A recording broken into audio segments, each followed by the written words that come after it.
Welcome to Grave Stories from me, the Grave Digger. Let's see here. I have a unique setup for this today. Oh, I gotta turn down this.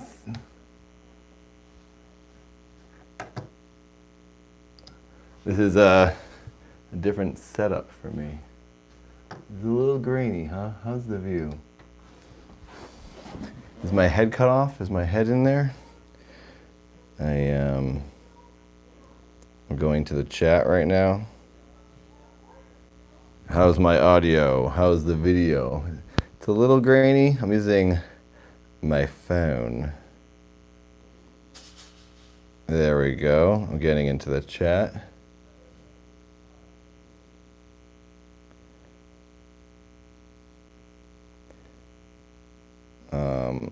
I'm using an old iPod for the chat. I'm not sure if it's going to work.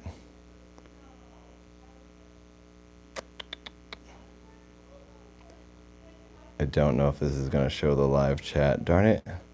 I have the chat over here on my computer, but that's far away. Crap. Aw, Chappy. $5. Okay, so this, darn it, this is frustrating. Thanks, Chappy. All right, guys, so let's see here. How to do this.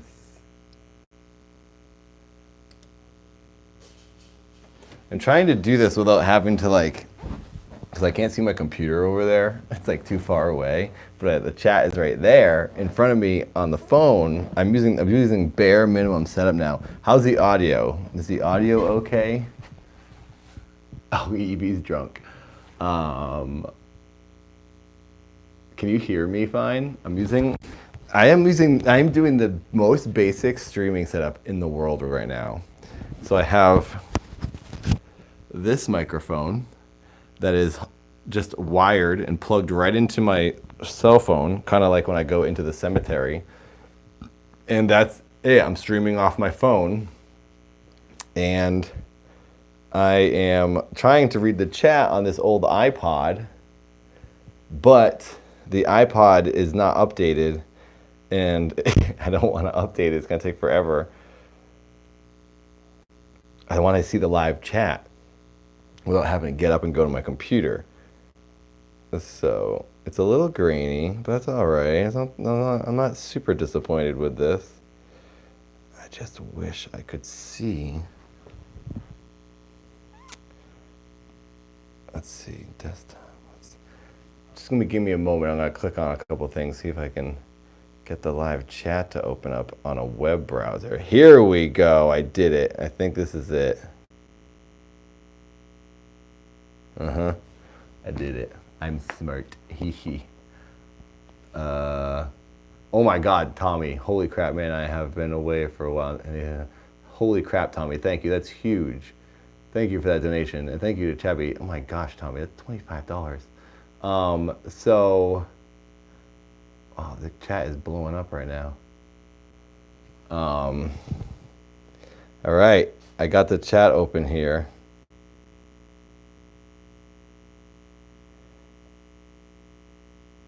Pop out. Yes, I got it to open in its own window. Is that gonna work though? I don't think so. This window is just like a blank window now. Okay, I'll just do it in this other window. Sorry, this is the first time I'm streaming with this setup. So it's gonna be a couple minutes start, but then once I get going, this is how I'm gonna do it forever. This is so much easier.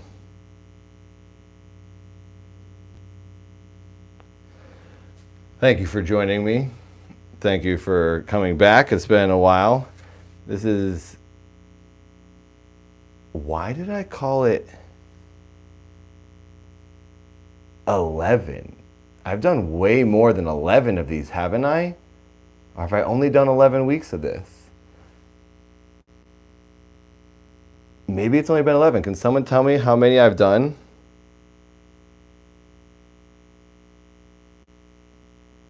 Chat is loading. This is a little slow. The internet's a little slow on this thing.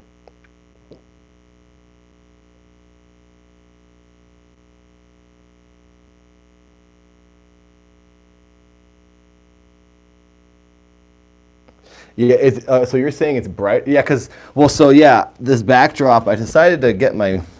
Also, can you hear me? 11. Maybe the ghost is getting you.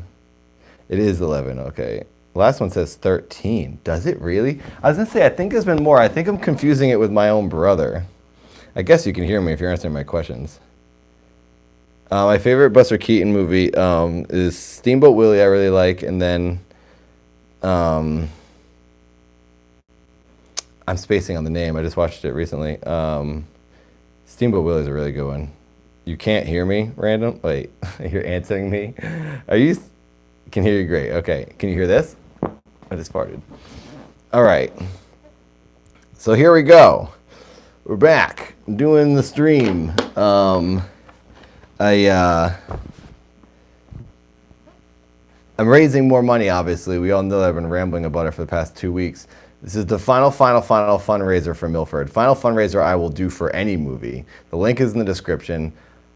I'm trying to hit an extra $5,000 because a lot of people messaged me after the first Indiegogo ended a couple weeks ago. I walked away with about $20,600.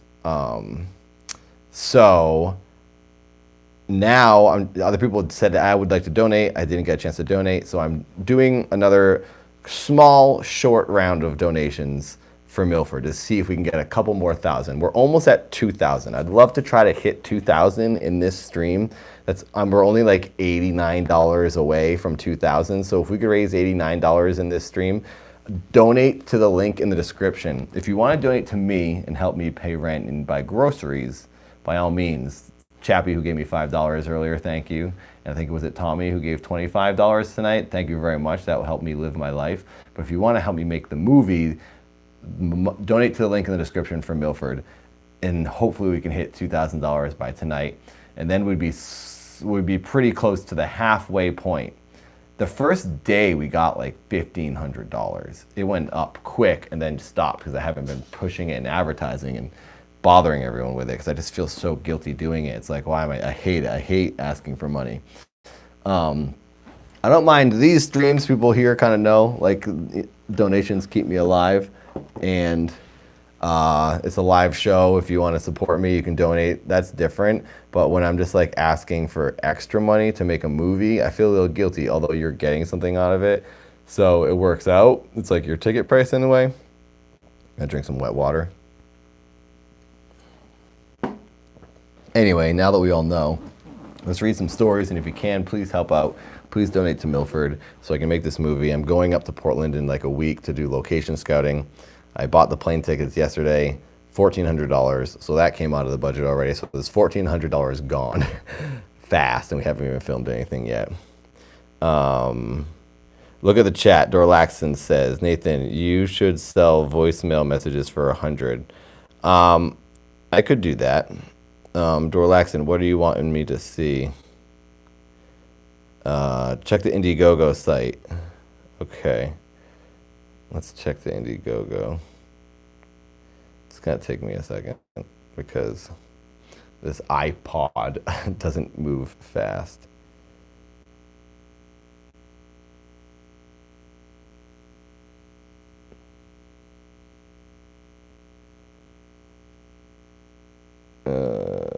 Sorry. Bear with me, everyone.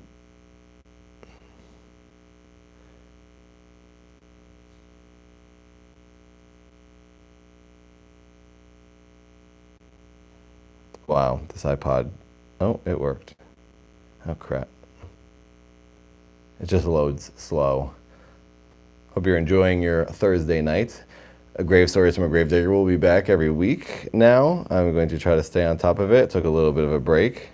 Now I got this new setup. I'm using this backdrop. This backdrop was in the short-lived podcast interview series I did called The Whole Story. I did one with Mortimer, Susie Burhow, and I did one with Charlene.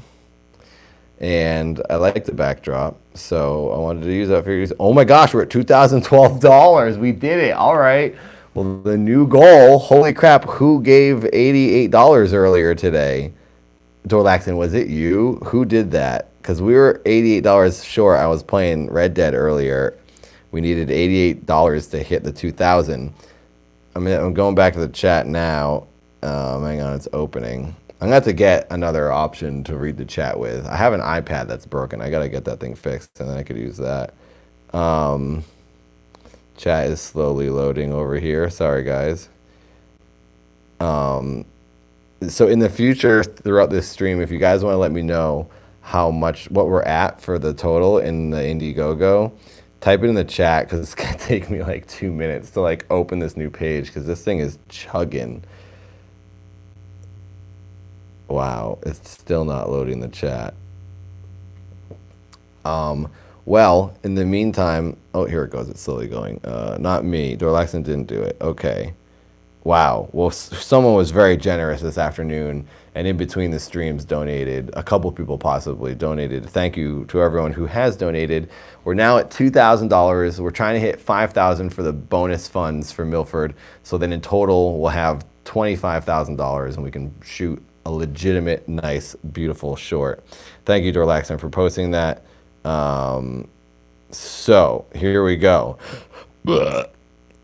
Okay, audio's good, smoke is good, candle's lit. It is a little brighter. I could make it darker. I just think it's gonna be grainy because I'm not using like an actual camera with ISO and like settings and stuff. I'm using my phone. So, I think it will just make it grainy.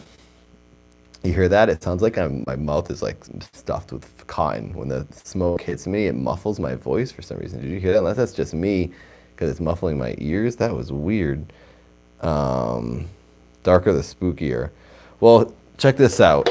This is what will happen. I can make it a little darker if I do this. All right, hang on. Here are the options for brightness. That's a tiny bit darker.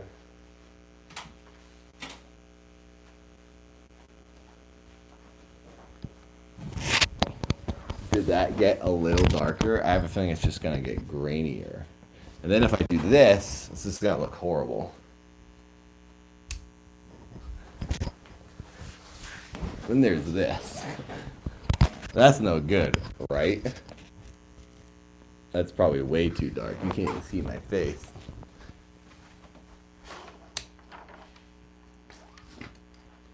I can do this.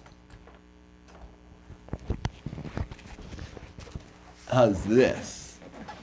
Is it just too grainy looking? That one, Tyson. You want the black one? The pitch black one?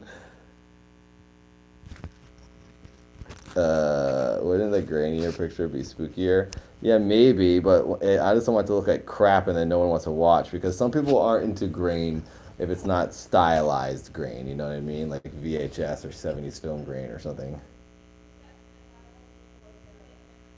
Yeah, so does it look pixelated though? The picture looks blurred. What should I do here, everybody? Tell me what to do, and I will do it. Use a red light. Yeah, I've been using blue. I've been using blue in the past because it looked good with the mist and the black backdrop. Maybe I'll go back to the black backdrop next week. Oh, I have my microphone down here. You probably couldn't hear me very well. Sorry. Maybe I'll go back to the black backdrop next week. This is good. The really dark is too blurry. Okay, it's a little pixelated, but not so bad. Chappie did it. Are you the one who jumped it up to 2,000, or did you just donate now? Are you saying? It's not a dirty lens. It's just my phone. Well, you know what I could do? This might actually help. Hang on a second. Hang on. I just realized something. Let me do this. So now we're not in the garage. We're in my room now. How is this? Does this look better? because this is the better lens on the camera.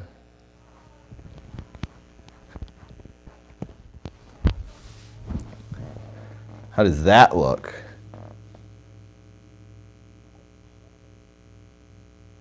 Okay, I'm an idiot. I was using the front-facing camera. There we go. Let me hit play on this to see how it looks over here. All right, now I'm going to start the stories. Okay, yeah, I'm done. I forgot that I was using the front-facing camera.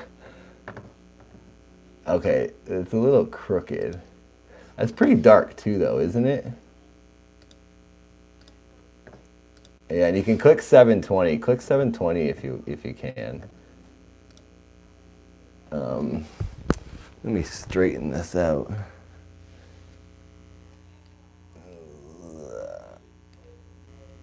There we go. Does that look straight? I can't tell. There is a 200 from my one. What, Gundle? Are you kidding me? The angle looks crooked, does it not? I think it looks a little crooked. This is ridiculous. I'm just I should have had all this stuff set up, ready to go. We all know me. Nothing ever goes right. Oh my gosh, we're at 2,312. Gundle and Chappie, did you guys just do that? Oh my god. Oh my god. We're at 2,312. Oh my god. Wow. Wow. Thank you, Gundle, and to your girlfriend. You guys are the best. Is someone being a naughty boy in here or something? If the mods want to take care of it, do whatever you feel is just. Wow, Gundle, you are a Hollywood producer. Oh my god. Will Nathan do acting or motion capture in 2019? I will do acting, maybe some motion capture. You never know. You guys are the best. Thank you so much. Oh yeah, the Video Game Awards are on right now, huh? Where are they? How do you watch the Video Game Awards? Is it on YouTube or something? I haven't read one story yet. So much for great stories. Haven't read any stories. Oh my god. Thank you guys so much. Thank you. OD's Strauss is kicked from the chat? I don't know. Is that who's messing around? I don't really do any banning or anything to the chat. The moderators handle it. I know ODs. I know that name. Yeah, I think the Video Game Awards are overrated as well. It tries to be too slick and it's like, I think it should be more fun, like the old days of video games. And they try to make them like the MT, like not even, they try to make them like the Oscars and stuff, but for tech companies, it's just kind of like, seems a little pretentious in my opinion. Get Keith Apicary in there, and then he'll mix it up and make it a little more lively and fun. Thank you, Kirill. Hey, Kirill, are you the one with the Keith tattoo on your chest or on your stomach? Or are you not? It's hard to tell who banned the account and when, but the mods here are usually pretty accurate with bans. That's weird. I don't know who did that. Oh, you're in an Nintendo 64 sweater. Sweet. Someone does have a Keith tattoo. I think there's 2 Keith tattoos out there. There's a guy named Kirill who's in like Siberia or Russia who got Keith right here. Keith has posted it on his Instagram. Look at Keith's Instagram and scroll down, you'll see it. He has a tattoo right here that has, whoever this guy is, I think his name is Kirill, or a similar name. He has a Sega Genesis controller. It says Sega Boy. And then over here, it's Keith Apicary's face. It's awesome. And I swear I've seen either another Keith tattoo or Trey Lewis or something.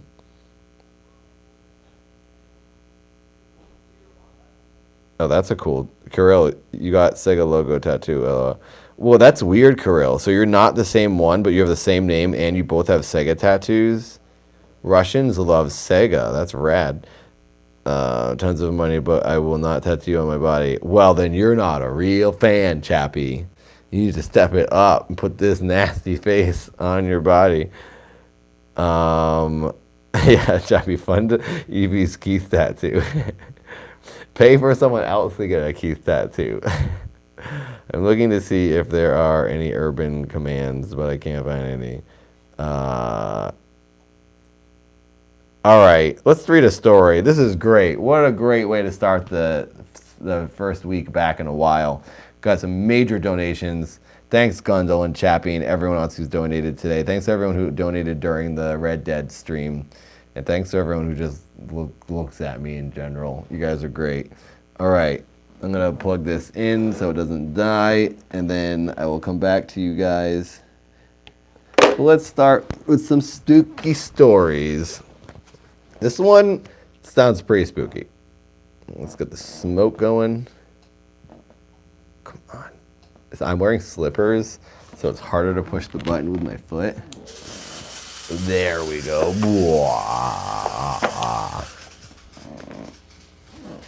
This story is titled, do you hear that? My mouth gets muffled. It sounds like something's like muffling my mouth and the mist comes in my face. I don't know if you can hear it, if it's just me.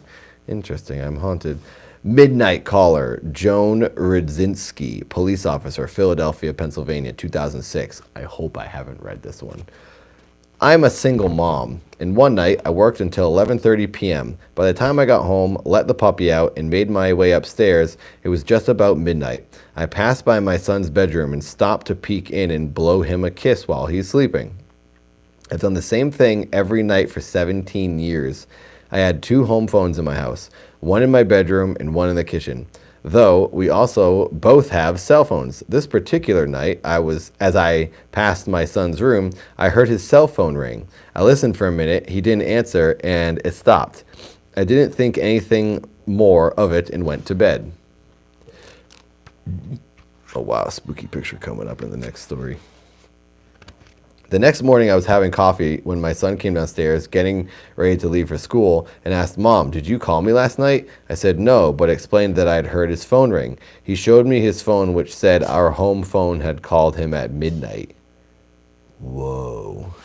That's cool. Not super spooky, but kind of cool. That's the end of that story. These are all short, as we all know. This book, I'm surprised I haven't made it through this book yet. I read through like all the other books super fast. All right, here's another one. This is called She Wore a Fancy Dress. David Tracy, entrepreneur. West Branch, Michigan, 1992. I was living with a woman friend, and walked past a bay window in her living room. Out of the corner of my eye, I saw an old woman sitting outside on her patio table. When I tried to look directly at her, she was gone.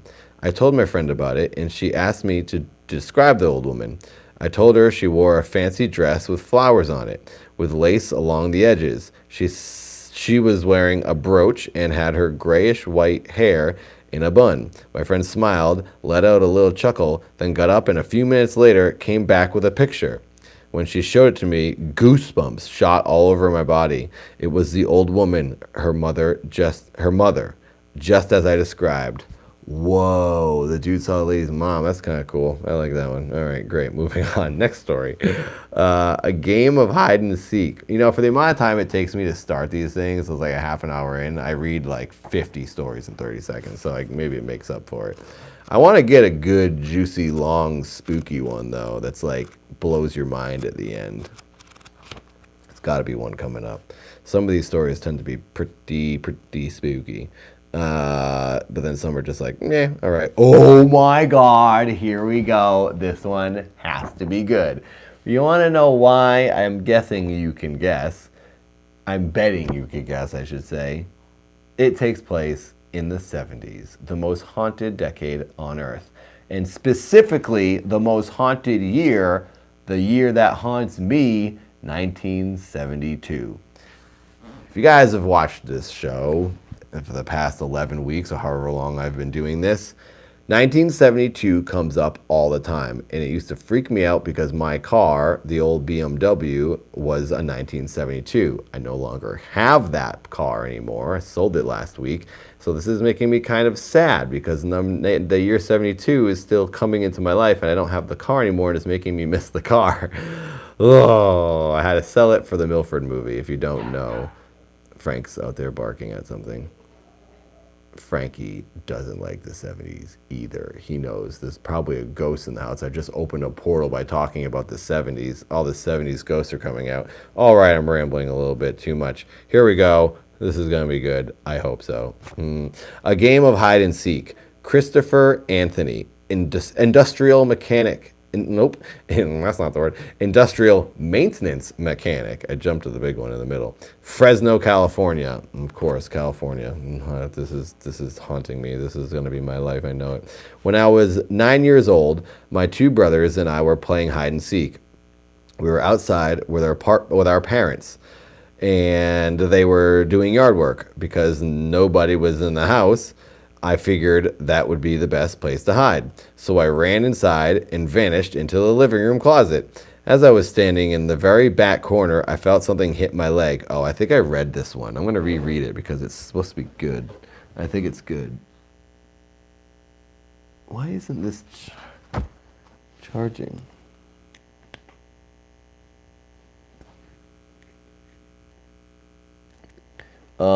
Talking classics is a lot of work, so I am not doing it right now.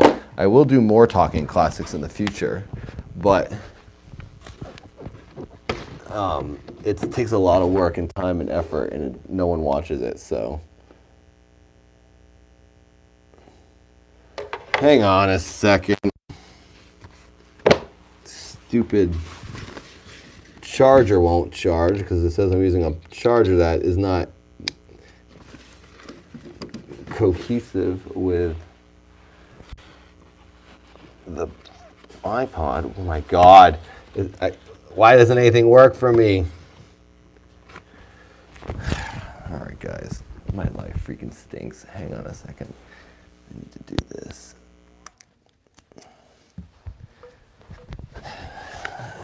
Okay. Is this good enough for you, iPod?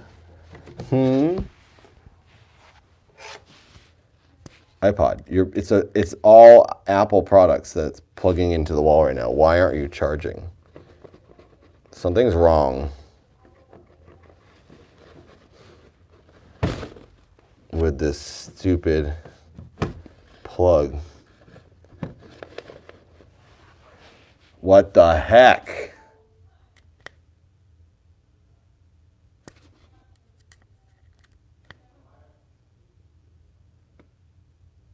Oh my God.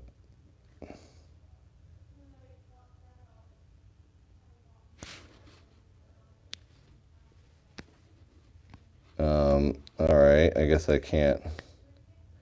Oh, you know, it's probably this stupid plug. This one's broken, I think.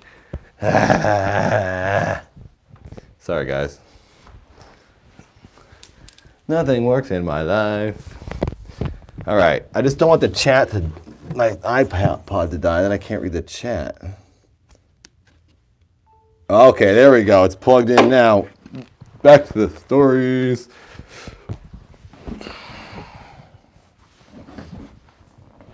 It's all going great. We're having a great time. Everything's working out fine. No complaints. Yeah. This one's kind of freaky. As I was standing in the very back corner, I felt something hit my leg. I wondered what I had knocked over. So I turned on the light, but nothing was there. The area around me was clear, so I didn't think much about it and turned the light off and went back to the very back corner. Suddenly, a large hand grabbed my ankle and pinned it against the corner. My stomach was in my throat. I opened the door and grabbed onto the door jambs. I had one leg out and the other being pulled into the corner of the closet. I looked to see what had me, but I was only able to see half my leg as the rest was in complete darkness. Finally, I managed to break free. what the heck is going on? What is that? What could that have been? Imagine that happened to you. I would have actually probably urinated. Been so scared. I ran across the street and sat on the curb staring at the house. At that moment, it occurred to me that if it was the devil I had encountered, this meant he was real. This initially scary epiphany, however, meant that God was real too. Was that it? That's it. That's not much of an end, but okay. Oh, I read these. Where did I leave off? I did read these. They were, maybe I read the whole book. I don't think I did, though.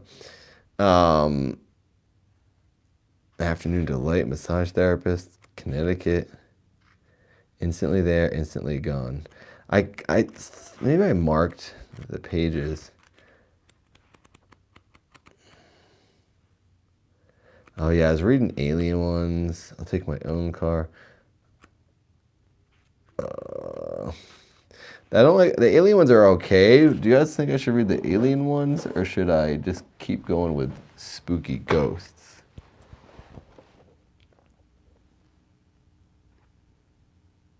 What are you guys talking about? 14,000 10K. Oh, my car. Yeah, had to sell it. It's very sad.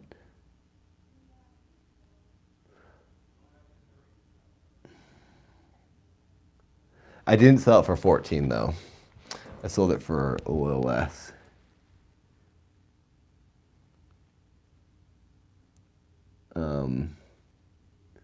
Darn it, I closed the chat. Darn it.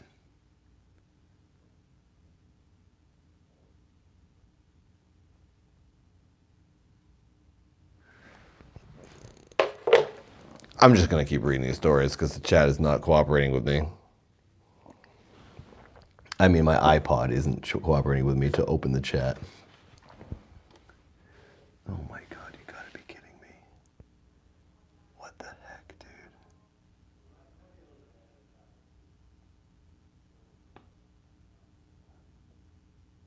Sorry guys, I'm trying to get back to you. But my phone is now in the settings of some video, or this, whatever this thing is, this iPod.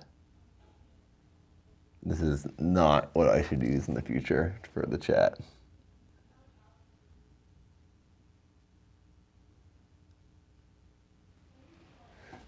I'm trying to get back to you. I just can't find the video. Okay, here it is. All right, I'm gonna read a couple more stories.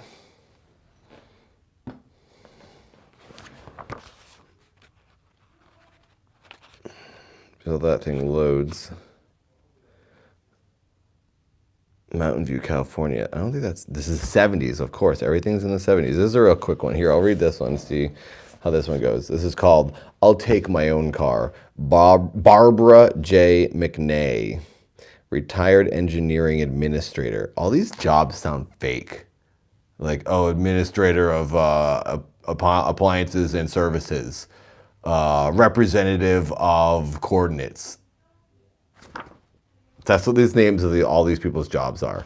They're just random words that don't mean anything. Why isn't one like manager of Chili's, waitress at Applebee's, retired student, information access representative? That's not a job. This sounds fake. I never really thought about it. Listen to this one. Information technology computer support. IT, I guess. This is stupid. These people's jobs are phony. Federal security officer. Entrepreneur. Industrial maintenance mechanic. That's the one I just read. No, it's not. Is it? Yeah, 1972.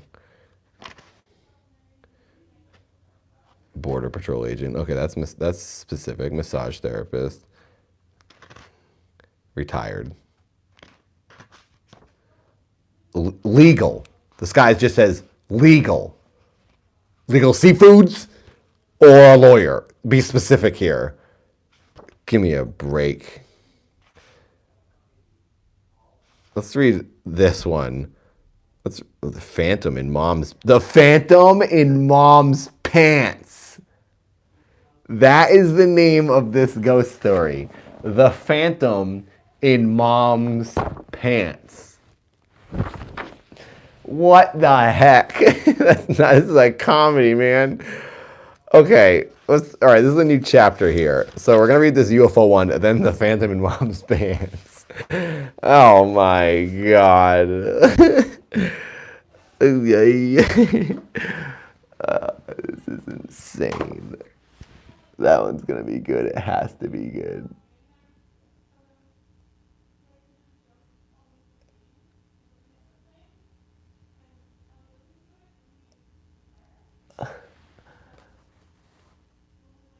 Just jumping on, why is Nathan sitting in the soundstage from every Evanescence video ever? Exploring they didn't need it anymore. Evanescence retired and they gave me the backdrop. Yeah, it is a naughty ghost for sure. All right.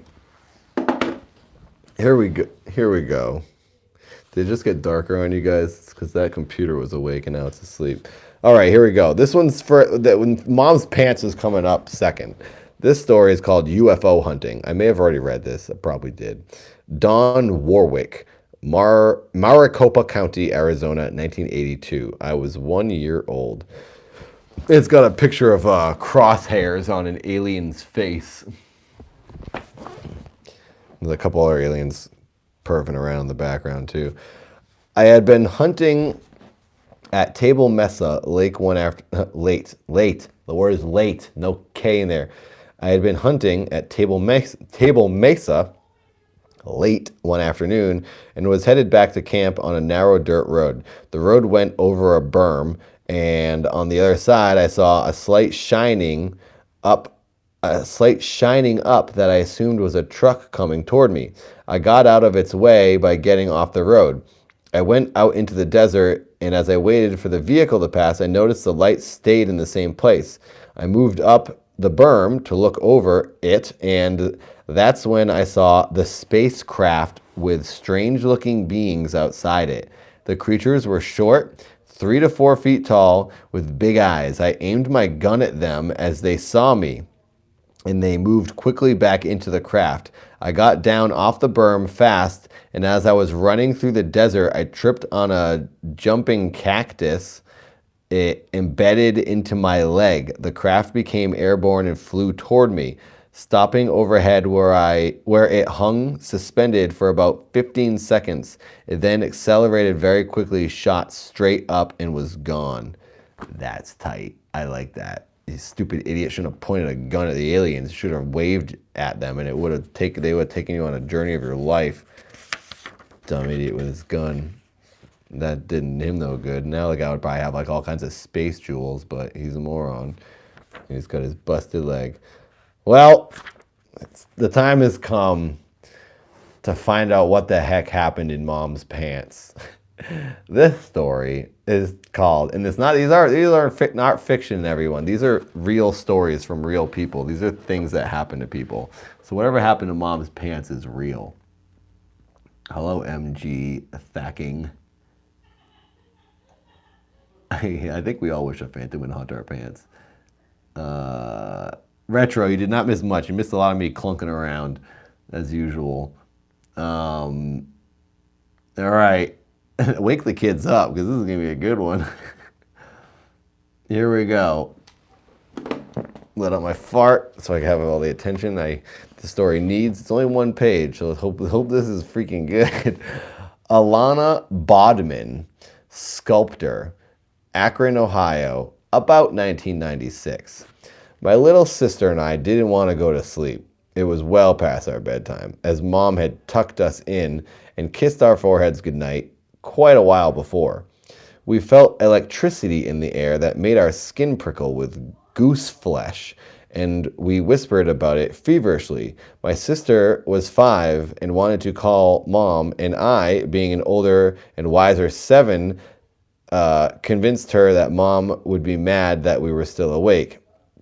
That was when there was a movement in the doorway that I saw and thought was Mom, but it wasn't. I'm having a hard time reading these words for some reason. The sentence doesn't flow very well. There in the bedroom doorway stood Mom's black skin-tight 1980s style leggings. They were filled out just as they would have been if Mom was wearing them, but she wasn't. No one was. I was startled and sat up quickly just as the pants ran away from the bedroom, swishing as the fabric rubbed together. They ran down the hallway, disappeared into the bookcase at the end. I didn't turn and look at my sister as I was hesitant to remove my gaze from the hallway in case whatever I had seen came back. After a few minutes of dead silence, I asked her, "Did you just see something?" She reiterated to me exactly what I had just witnessed. After some time passed, we creeped out of the bedroom and ran down the stairs to find our mom and dad engrossed in a television program. We both snuck back to bed and never spoke of the ghostly leggings again.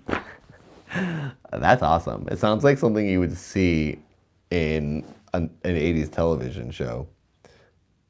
Wow. I wish that the pants did more. It went on a little adventure. Well, that's The Phantom in Mom's Pants. Love that. That's a great title. Okay, this one is titled Whenever Glenn Was Away.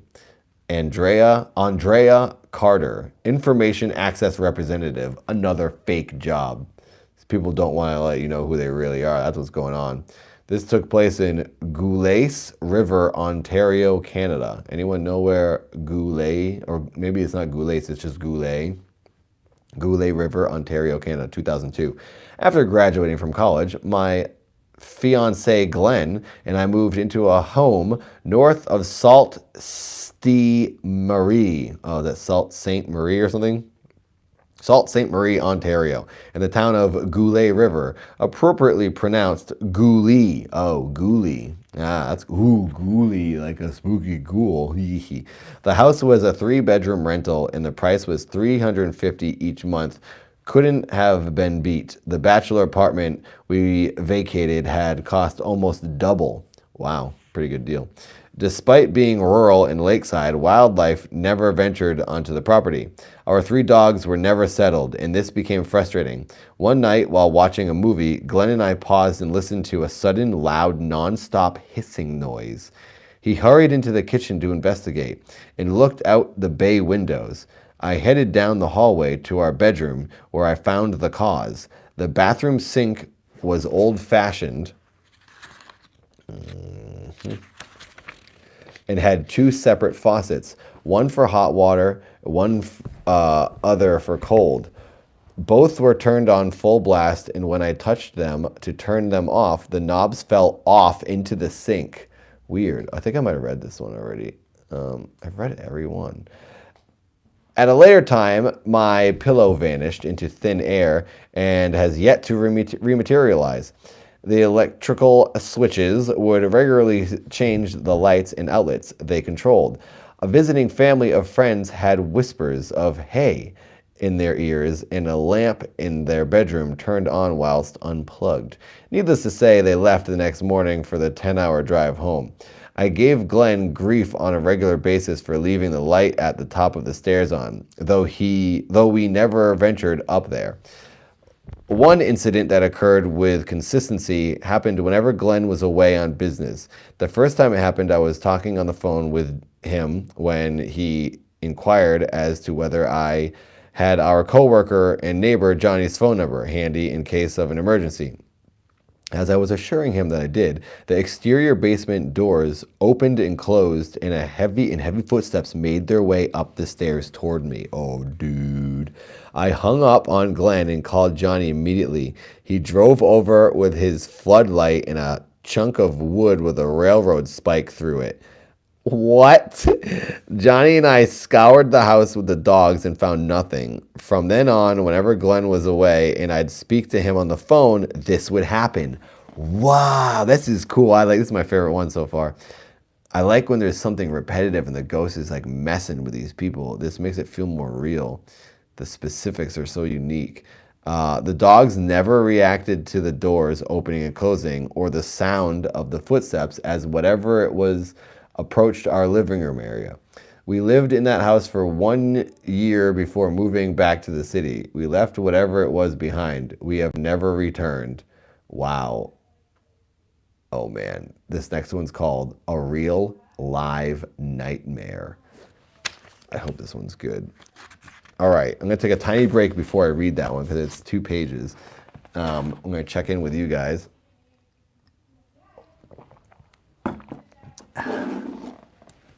What's going on in the chat, everyone? Oh, and then the chat went away on me. Of course. Why did the chat do that to me? Oh, show chat. Well, there's 59,000 people watching the video game awards, and there's 72. Weird that there's 72 people watching this right now. Oh my God. We're at, what? Are you serious, Gundle? We're at 2,442? Oh my God. We could hit 2,500, and that's the halfway point. Oh my gosh. I don't know what's going on tonight. This is a lot.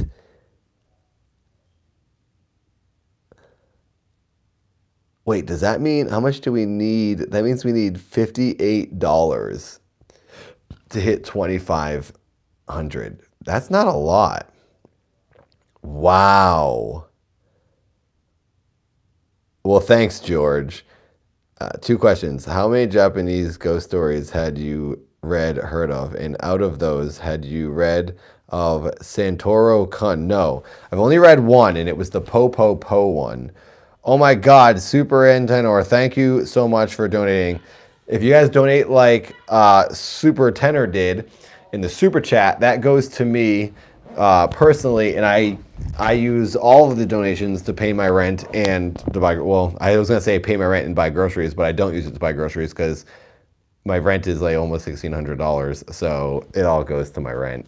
And then whatever money I make outside of my life is what I use for groceries. So thank you for donating to me personally. I really appreciate it. It does help. I did turn on the Super Chat after the first Indiegogo ended because I do need to continue making money for myself, not just for the movie.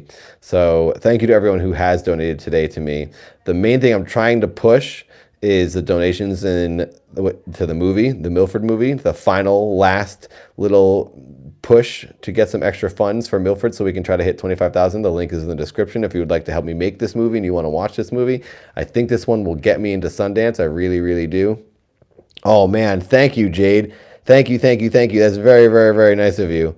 Live chats in my car than paying that much rent. I live in my car. Funny, I feel the same way as you, and that is partly why I bought a van.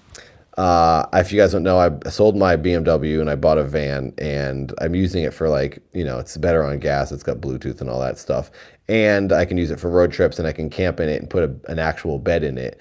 But it's also my secret backup plan in case all things fail and I don't make money in the next year acting or writing or doing the things I normally do, and I lose all my money, I will at least be able to live in my car, and it won't be that miserable. But people like Julie here, who donates $5, help me to not live in my car. Thank you guys to everyone who just donated $5. You guys are all awesome. Thank you very, very, very, very much. It really, really, really does affect me greatly. I wish I was the kind of person that was like, oh, thanks, this is like bonus cash you guys are donating to me, and it helps me out, so I can buy fun things. It's not the case. I actually use your $5 and hand it to my landlord. Without you guys doing this, I probably wouldn't be able to pay my rent. And I have 2 roommates. I live with my brother and my friend Charlene, so rent is very expensive in LA, and it's only getting more expensive. It's kind of stressful. But people like you keep me alive so I can live this ridiculous life of trying to make things and entertain people, because that type of lifestyle does not pay regularly. Sometimes it pays really well, but then it doesn't pay for like 10 months and you get no check. So you got to save your money and use it wisely. But then if I do stuff like this and have people supporting me, it works out amazingly, and I love you all forever, and I'm indebted to you forever. Holy crap, Dorlax and Chappie, everyone just said, Julie, we just hit $2,500. Who donated $50? Who did that? Someone must have just donated. It's hard for me to scroll back in the chat because it goes real slow. Dorlaxon, I'm a bad boy, though. That's so I can live in my vehicle. Yeah, the car I got, it's the first American car I've ever owned in my life. I've always had like Subarus and Toyotas, and then I had my old BMW. But now I have a Ford, it's a Ford Transit Connect. It's like one of those work vans, but it actually has like an interior with a carpet, and it's nice and like soft and new and stuff. So it's actually kind of comfortable inside, and I can drive 7 people around with me. It's a passenger van that I use for all my camera gear and filming, and we actually are going to use it in a couple of days where we're going to have the camera pointing out the side of the van door, and we're going to get some motion driving shots for my new dance video. Oh my God, someone just gave me $10. Who the heck did that? Who? I'm scrolling, and I will not miss you, and I will thank you. Oh my God, $10. Who did that? Jade just gave 10. Okay, 10 more. I understand the struggle, Nathan. I wish I could give more. Jade, you don't have to give more. I can't thank you enough. You're amazing. Thank you, thank you, thank you. Yeah, champion Jade, big time. You're a champion player. I love you. Thank you so much. That's really, really nice of you. But you guys don't have to keep donating to me personally here in the super chat. If you want to help me out, I will be back, and I'll be scrounging and begging in January when I do these ghost streams and all the other streams. I'll be back to regularly scheduled peddling. But for the time being, I'm trying to raise money for the Milford movie, and we're doing a pretty good job, apparently. You can always make money selling organic honey. It's easy to keep bees and harvest the honey. I will gladly ship you the bees. Mantis, didn't you tell someone else in the stream earlier when I was playing Red Dead about bees? You're going to mail them bees? We're 50% of the way, guys. I am looking at the Indiegogo right now. I'm going to refresh. That's crazy. We made a major jump today. I think we went up like $700 or $800 today. That's refreshing. Hang on. I want to see this total myself. Wow. Let's get back to the stories in a second here. Although someone told me they don't even care about the stories. They just like when I hang out with everybody. So, I mean, I can read the stories. We have exactly half. We are half freaking way. Wow, that's great. I want to say let's push for, we have 21 days left, but I don't want to slack because that's what happened last time. I think, okay, we got a lot. And I don't want to keep spamming the internet, but I just feel like once we get to so many donations, I feel bad saying, okay, let's keep going. Because it's like I already did so much. I feel so guilty saying give more now. But I do have to kind of stay on top of it and say, yes, let's keep moving because we're halfway. Now we have to do where it's all downhill here. We went, now we just got to go like this. We have 21 days to do it. So let's do it. If you guys got it, please, please help. And maybe we can get to 2,600 tonight. Who knows? Wow, that's amazing. Thank you very much. All right, I'm back in the chat now. Oh, it's loading. It's refreshing. Let's have a little bit of wet water as this refreshes. Oh, I should also say this. If you haven't yet, I'm sure you have. I'm sure every single person who's ever watched these live streams has watched it. But please watch Neutral, my movie. We're almost at 50,000. Like in 100 more views, we hit 50,000 views. And that's just a little landmark for me, a little goal that I'd love to try to hit 50,000 views soon. Thank you for sending me the $25. Someone just said I sent you 25 earlier. I'm seeing your comment now. They're all scrolling past. Thank you to whoever did that earlier in the day. I appreciate it. I'm trying to read all these comments. This chat is just buzzing by. I don't know why it's showing me old comments, but oh my God, Richie Bear, Ray Amsley says never get hungry again. Thank you, Richie. Wow. Yeah, you guys are like, I can actually pay my rent. I hope you know that this is very big for me getting these super chat donations because I've had the super chat off for 2 months.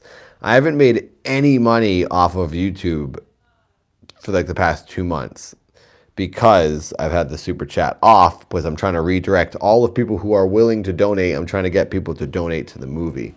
So this is very nice to see these glowing colors again because it means I'm making money. Thank you very much, everyone. I love you all. Thank you, Julie, for saying neutral is amazing. Thank you, George. I'm glad you like neutral. George is my new friend. We met at Free Play Florida. Oh my God, Exploring. Hey, I'm Exploring too. Here you go. Name a movie after me. Pasty the Revenge. Thank you very much for that. $5. You're amazing. YouTube does take a percent of the super chat. I don't know what it takes. Can someone Google that and find out? I think we've already figured this out in the past. I don't know what it takes. Thank you, Splorin. Oh, well. Hopefully, sometimes it's weird, Evie. Sometimes when I update my picture on YouTube, it shows up for me on my computer, but then when I like look at it on other devices or in another window, it just doesn't show. But then sometimes it does. So maybe it's actually there. They take 30%, Jade. 30%. I thought it was 20. What a ripoff. Thank you, Louis or Luis. I'm not sure how to say your name. Wow, they take 30%. That's a bummer. Well, if you want to donate to me, I'll put it back in the next week. I'll start putting on my links back. You can donate directly to me to my, what is it called? I haven't said it in so long. I haven't been talking about getting donations to me in months. I can't remember. What's it called? Streamlabs. Oh my gosh, I couldn't think of that word. My Streamlabs. Yeah, thank you, Loic. Streamlabs, if you go to like streamlabs.com, search Nathan Barnett Streamlabs.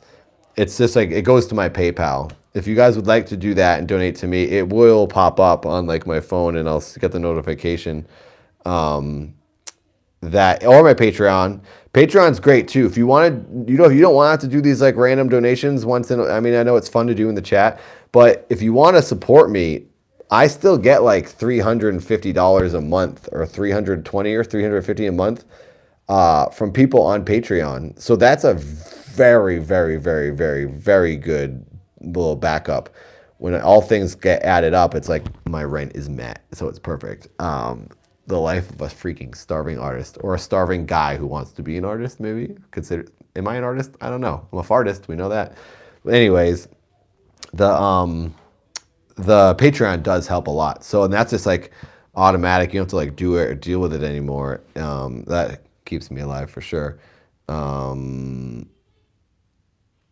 Shardist, straight to his PayPal. Yeah. Oh, thank you, Evie. Evie knows all the links. Thanks, Riccavali, for wondering and asking. The Streamlabs is basically PayPal. Because it goes right to me. No one takes anything. Or the Patreon. Patreon gets a percent of a donation, but it's like an easier way for people in a more, people know Patreon, so they're more comfortable doing that. But whatever you want. Thank you, Evie. Evie's super cool. We met at Free Play Florida. I met a lot of people from the chat at Free Play Florida. Oh my gosh, I should tell you guys. So much to talk about. I feel like I ramble. I mean, I do because it's just me. I'm broadcasting myself. What am I supposed to do besides talk? I'm doing some live shows. I'm playing a new Keith tour. So if you guys saw, a lot of you in the chat were at Free Play Florida, and you saw the Come Frack With Me for 6 months to a year. I don't know if I could go away for a year, Chappie. I am tempted, Chappie, to come work with you for 6 months just as like a life experience and to save up a ton of cash and then pay my rent. But I'd still be paying rent as I went and worked with you. But it's like hard to get away from the hustle, as they say, because then when you go away, you kind of lose track, you lose ground and you lose your connections, and you got to stay on top of people and keep sending things to people and emailing and pitching, and it's like a constant grind you have to maintain being here in LA and meeting with people and talking and selling yourself and performing and doing live shows. It's like when you go away, it kind of like throws things off. You could send me cash. You know, people did that at Free Play Florida. I can't remember who did it, but 2 people did it. 2 people gave me envelopes of cash, or 1 person gave me an envelope. One person just gave me cash from their wallet, and that was for the Milford movie. And I then went and donated the money myself to the Milford fundraiser. That was funny.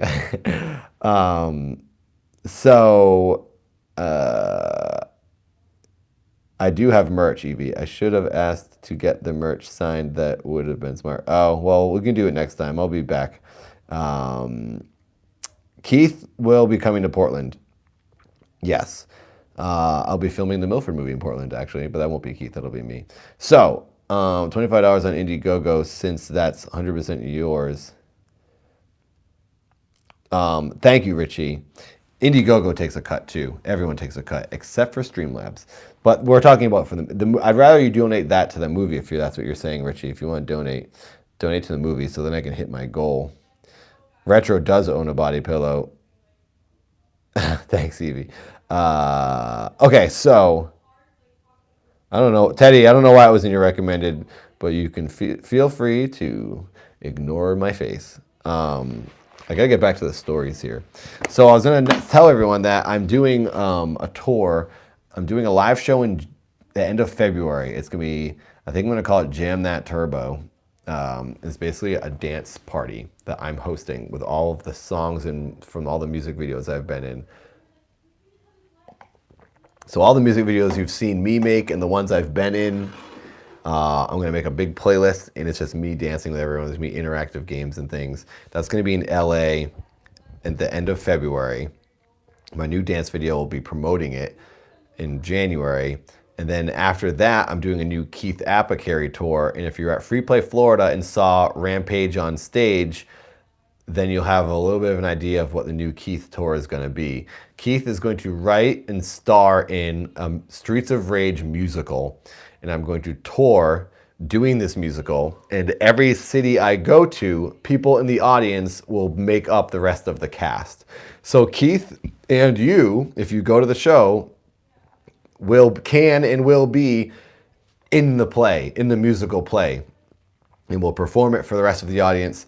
And then the end of the show is just a big Keith party where Keith will do his songs, and everyone will jump around and sing along, and that's the new Keith tour. I'm trying to think of what to call it. I might call it Keith of Rage or something like that. So yes, get ready. This coming year, I figured out what my new tour is going to be.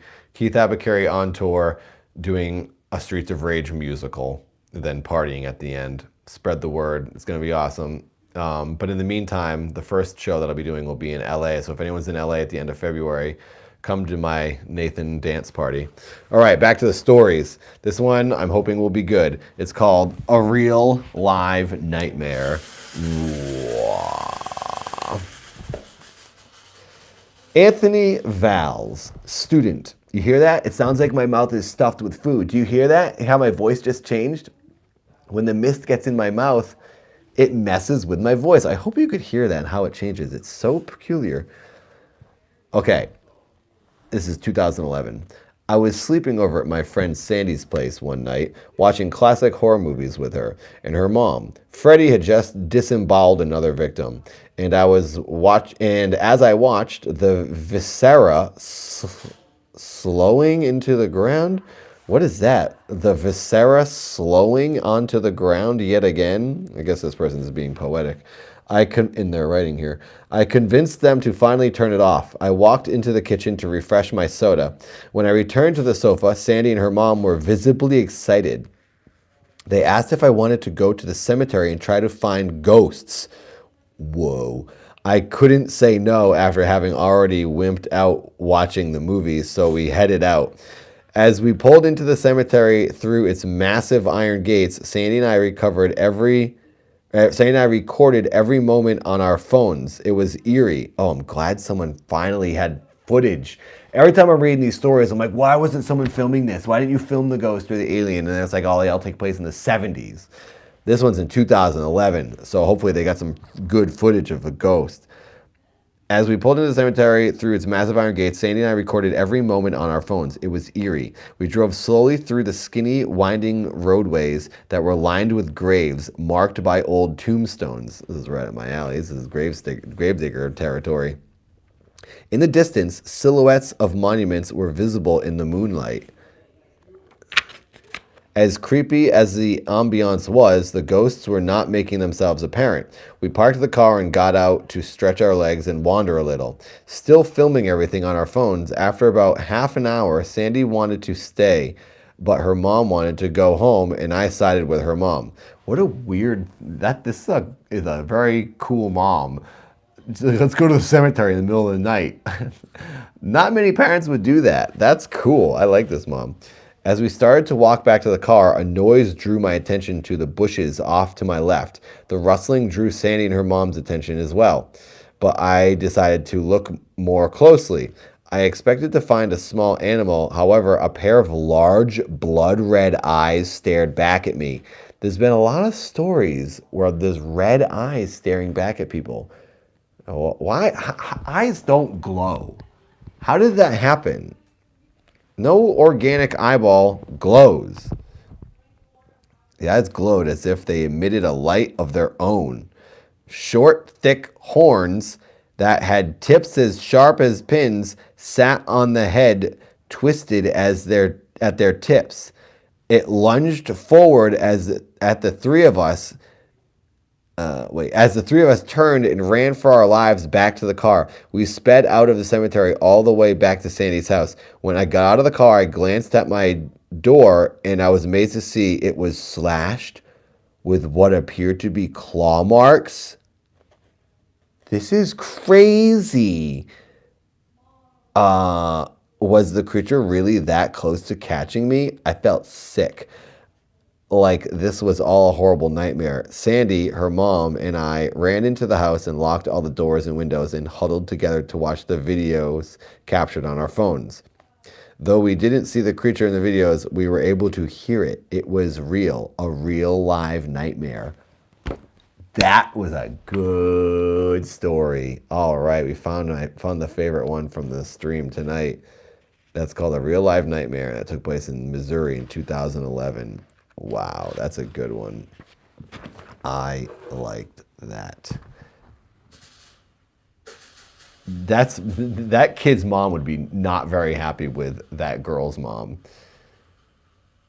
But yeah, mom is a demon. She was just going to see her boyfriend. Hello, Henrik. Thank you for being here.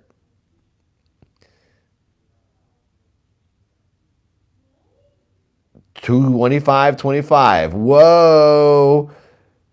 Nice. Thanks for the update, Dorlaxin. Thank you, everyone who's been donating to Milford. We're at $25.25. $2,525. That's nice. Thank you to whoever donated that $25 or to whoever commutatively donated the $25. Streets of Apicary.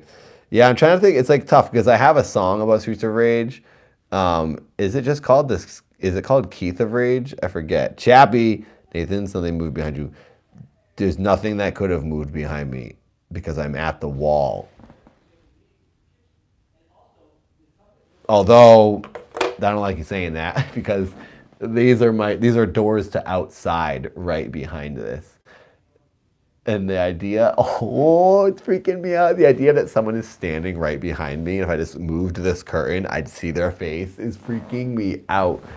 So stop putting things in my imagination, Chappie. You're ruining my life. But thank you for that $5. You're a champion player, as usual. I don't know if you guys can see it, but there's a guy right down there. I don't know if you lose that much. Right here, there's a person. I think it's just out of frame. Maybe not. Who was it that mentioned that Japanese story? They asked me what Japanese stories I've read. I only read the Po Po Po one. They mentioned another one. Who was it? Does anyone remember? Well, thank you, Luis. Thank you for saying that. I'm glad you like me. Whoa, upside down words. So weird. The Ring. I know about The Ring, and it's freaky. Lord of Rumham. You're like Always Sunny, I see. I'm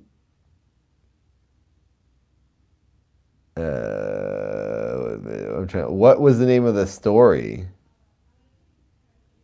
Oh, Satoru Kun. Just took a screen grab. I'm gonna look that up later. See ya, Gundle. Thanks so much for donating. Tell your girlfriend thank you very much for donating to Milford. Gundle is a champion player majorly. Gundle, I think you're an associate producer, are you not, on the Milford movie? Because you've donated so much. Thank you for donating. Thank you for hanging. Thank you for watching. All right, I'm going to do a couple more stories here. Actually, I'll probably read for a little bit. It's not even 8 o'clock here. Yeah,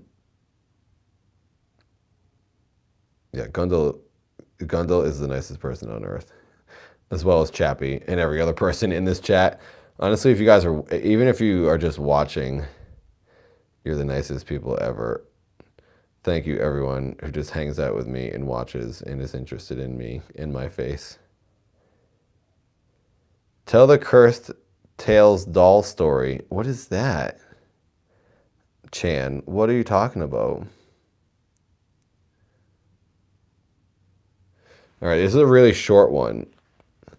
I don't know what that tale story is. Thank you for posting that link, Evie. If you guys can, please, please, please. We're making some major progress on the donations for Milford. We're just a little bit over halfway now to the $5,000 goal of the $5,000 bonus funds for Milford.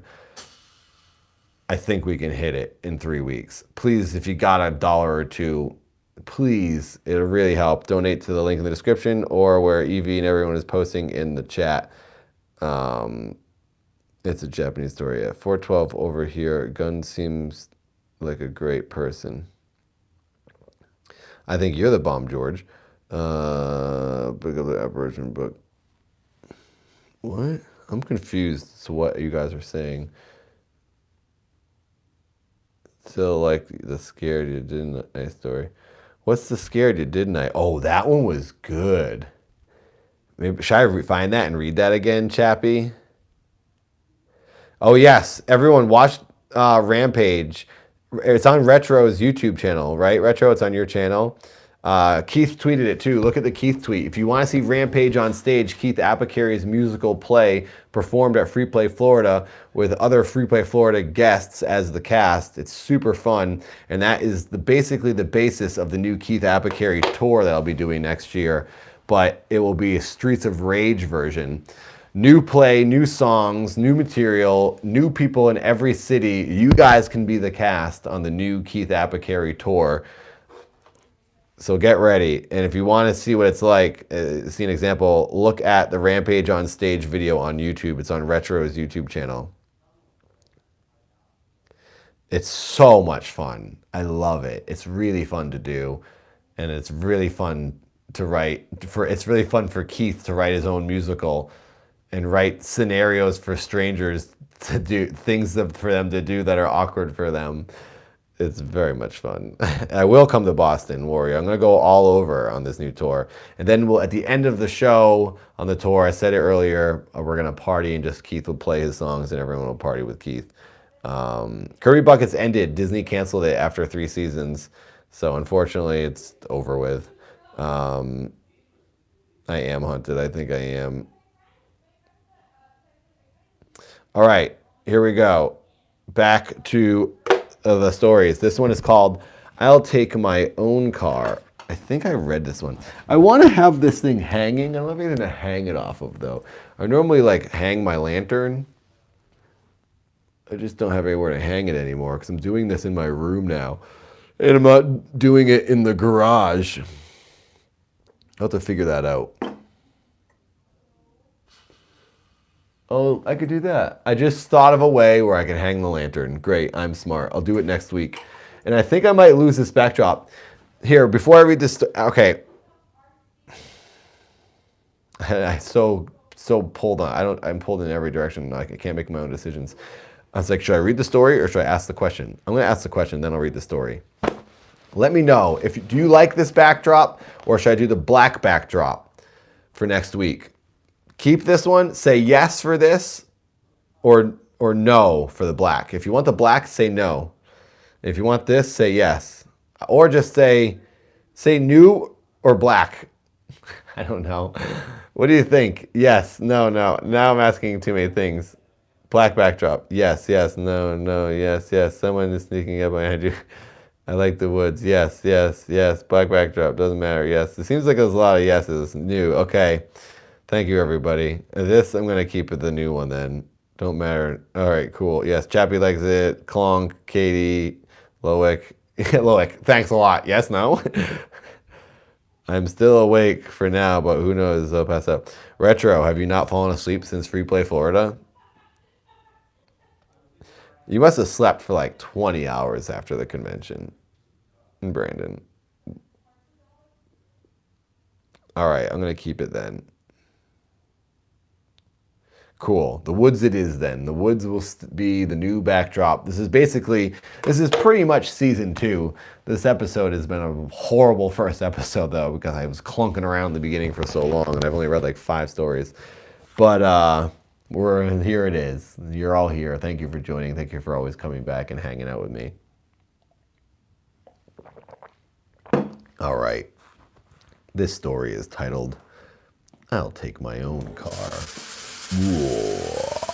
And of course, this takes place in the haunted 70s. Barbara J. McNay. I read this already. Barbara J. McNay? They did another story. Wait a second. Right? They just did another story. I said McNay recently. All these are in the 70s.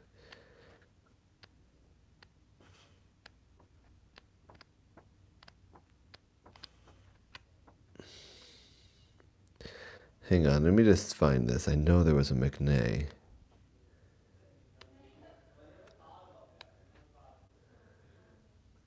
This is probably boring just looking at me look at the thing.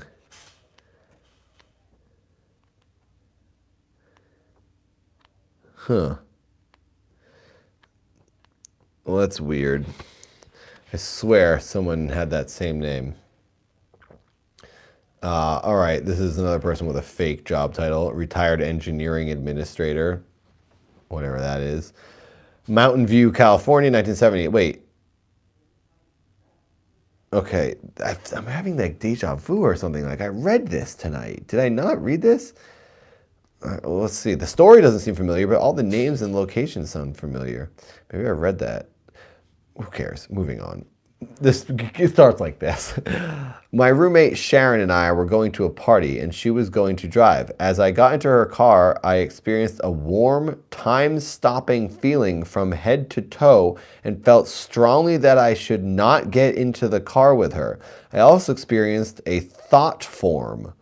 What is a thought form? Does anyone know what a thought form is? It's in quotes, too. I've never heard that phrase. That told me I should take my own car, but she should go ahead in hers. This was all very personal, so I didn't tell her why I wanted to drive separately. I was following her in my car when she crashed into the vehicle in front of her, which had stopped at a yellow light. The woman she hit was pregnant, and a big lawsuit ensued. No one was hurt badly, but I would have been thrown through the windshield as there were no seatbelts in those days. Whoa, what a great lesson in trusting your intuition. Wow, that's a cool one. I like that one. I have moments like that too where I'm like, nope, and I have to bail, and I have to like go do something that very second. I always try to follow my intuition because I think it's going to lead me to success. All right, this story has a kind of spooky picture of a person in a straitjacket. It's called The Invisible Shadow. Carol Creeder, housewife, Chicago, Illinois, mid-1950s. This is an old one. Here we go. Let's see what the ghosts were up to way back then. Our family lived in the haunted Thalia building at 1225 West 18th Street in Chicago. Our apartment was formerly a dentist's office, and the large glass panel from the former occupants remained in the front door. We hung a shade over the glass to give my family some privacy, though any movement in the hallway cast a shadow visible through the shade. One night, my sister and I were playing cards on the kitchen table that faced the door. We heard heavy, heavy, heavy footsteps head up the stairs towards our door. The noise stopped directly in front of our door. No shadow appeared in the window shade. We sat stunned, shocked. A long time later, I'm getting chills. I don't know. I'm starting to get scared now. It's getting like kind of like really processing this and picturing myself in this situation. That's what I have to not do. I just have to read it as it's information, and I can't like it get pulled into the story and imagine it and think of myself in the situation. Because when I picture myself as the person at the door and I'm hearing the footsteps, I start getting chills and I get freaked out, and that's when I have nightmares. And I'm trying to not have nightmares. I've been doing a pretty good job this whole episode where I just kind of read it as information and move on. It's just a little bit easier when I sort of make fun of the stories because that's my defense mechanism to keep me from getting too scared. Oh, now I'm scared because I just blew my whole cover. Okay, a long time later, the heavy footsteps moved up the next flight of stairs. The nice, sane family man that lived up sane. I like that they mentioned that he was sane. The nice, sane family man that lived up there unfortunately opened his door. We knew this is what happened because horrifying screaming began. His voice filled the hallway for a long time. What? The smoke is in my face.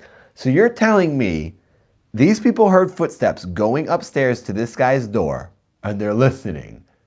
And then they heard the guy open the door to greet whatever was making the noise of the footsteps. And that person started screaming. Imagine you live through this and you're like, the person's getting murdered. They're getting killed and we're hearing it. Oh my God. I hope you guys are enjoying this story because this one's really pulling me in.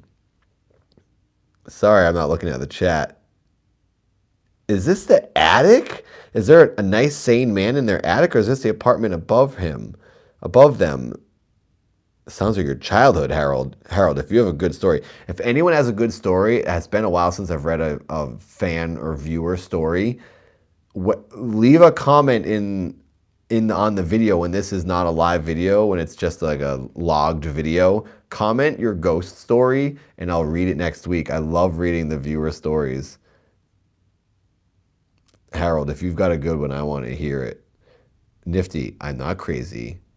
I'm precautious. All right, let me reread this paragraph. A long time later, the heavy footsteps moved up the next flight of stairs. The nice, sane family man that lived up there unfortunately opened his door. We knew this is what happened because horrifying screaming began and his voice filled the hallway for a long time. Meanwhile, my mother and younger sister ran from the bedroom into the kitchen, frightened too. Shortly thereafter, the police arrived and took the screaming, formerly sane family man away in a straitjacket. Whoa. Dude went insane, or something possessed them. Wow. Well, this is a weird seeming story. This is a 2-page story. Let's keep it going with the stories. If you guys can, please donate to the Milford movie. The link is in the description. People keep posting it in the chat. Please, please, please, please, please. We're over halfway right now. We're trying to get extra $5,000 to make this movie possible. We're shooting in early January in Portland. I'm flying to Portland next weekend. I already spent $1,500 basically to get up there just to look at the locations. It costs a lot of money to make these stupid movies, and I wished it didn't, but it does. If you want to make it legit and make it look good, and you want to get into Sundance, it costs money. So if you guys can, please donate whatever you got, $1 or $2. If you like my videos, you like hanging out with me, please, please, please help support Milford. Or if you want to help me pay my rent, drop something in the super chat. All right, moving on. Here we go. This next story is called 1.5 Million Safe Miles. Cody Joe White, semi-truck driver of 48 years. Interstate 40 east of Harmon Den Road, Waterville, North Carolina, 1989. Worldwide, worldwide lorry drivers tell tales, and 95% of them are true. We take most of with a grain of salt, which some drivers may also be transporting. Is that a joke? I bought and still own a Scania for transporting the best trees Mother Nature can grow. In 1989, I was loaded with International Veneer Company's Illinois white oak. Okay, I think a Scania is the type of like a Mack truck trailer that pulls the trees. You see like big logs on the back of the truck. I'm guessing that's what that is. This guy is like drives one of the logging trucks. Maybe. Okay, I was loaded with International Veneer Company's Illinois white oak. I was headed to South Hill, Virginia, which was a 760-mile trip. The near perfect logs were individually tagged and waxed. It was 4 a.m. as I pulled into a rest area in Tennessee at the North Carolina line east of Waterville. There was one spot on the end, one spot left on the end next to a grassy median. Cars on the right, lorries on the left. I pulled straight in and set the brake. What is a lorry? I ate some cakes with milk, and to my amazement, I perked up quickly. I noticed a lorry coming in with his lights on, bright, then stopping to my left behind me. Is a lorry just a car to a Mack truck driver? I said on the CB radio, "I'm ready to leave now. You can have my spot." Oh, maybe it was another truck. He said nothing, so I reversed, moving 80,000 pounds, 6 to 8 feet, when suddenly my lorry slammed into a stop as if we had hit a wall. I'd hit the front of a lorry that was mostly blocking a car entrance. I didn't see it pull in behind me. I got a sick feeling as I jammed the brake. The damage was done, and I had logged 1.5 million safe miles before this. Dang, that's annoying. I found my flashlight and wondered if there was a long log hanging over the back end a bit. I couldn't remember. I checked. This is hard for me to read this writing for some reason. I checked and there was no overhang and there was no damage to the truck. I just slammed. I was ecstatic. The radiator should have been in the fan.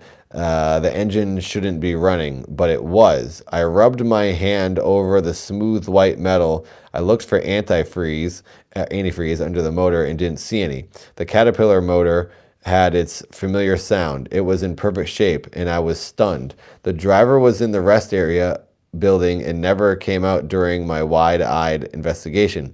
I kept saying to myself, what do I tell him? I've hit your lorry, but there's no damage. To my left, a lorry rig left a space open and pulled left to park there.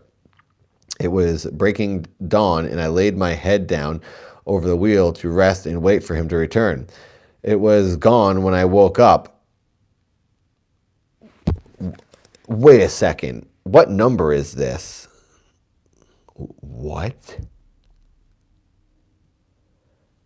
Wait a second. This is crazy. It was breaking dawn as I laid my head down over the wheel to rest and wait for him to return. It was gone when I woke up 111,000 minutes later. I still think about it every day at night. What a weird way to say how much later you slept, how long you slept. 111,000 minutes. It says 111,115. How long average is 111? Oh my God. I just heard the scariest noise. Oh my God, I'm frozen. I hope it was the candle. Oh, smoke machine just made noise. Right behind me is the door, and the latch to lock the door makes a very specific sound when you turn it. I can turn it and Frankie will hear it in the other end of the house and come running, because when he hears that, it means I'm opening the door and he wants to run outside. So it is a distinct sound. I just heard it as if someone was trying to get in the door behind me. Right behind this backdrop are 2 double doors that open to the backyard.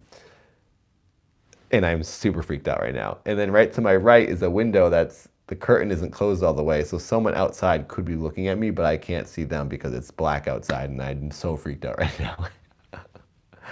But I'm hoping it was just the candle. I'm distracted now. Can someone please tell me how long 111,000 minutes is? There's no crickets, Chappie, because it's been pouring rain for like 3 days here. I'm not turning around, Harold. No. I do have a history with doors. Thank you, Chappie. You know, I always forget to thank Chappie for donating, because Chappie donates so much. I just think of it as a comment because I read your comment.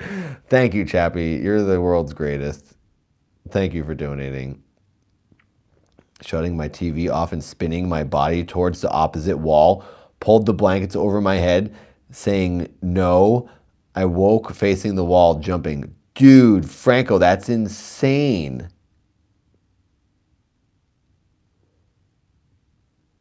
I've been missing what you guys have been talking in the chat. What's going on in the chat? My money's on Evie. 30. Wait, who did the math? Who did the math?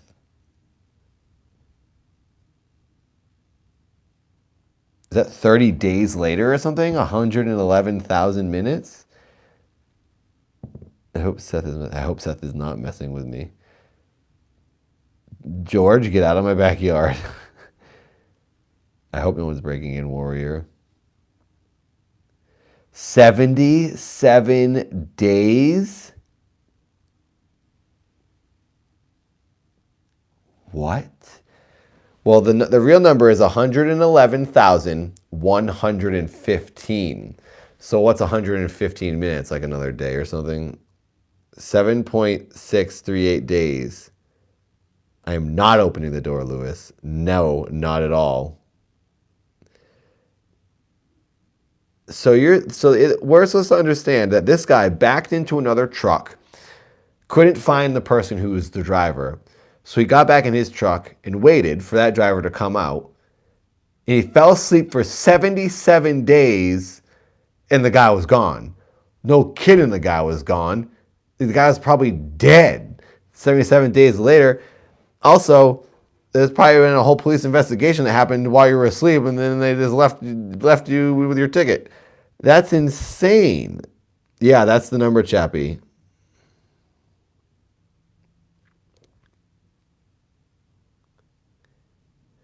That's like, I think if anyone was at a rest stop for 77 days, people would be like, you should check on this guy in here. The police or someone would be like, this guy's been here for 77 days. Someone want to check on him? He would have died. You can't live for 77 days.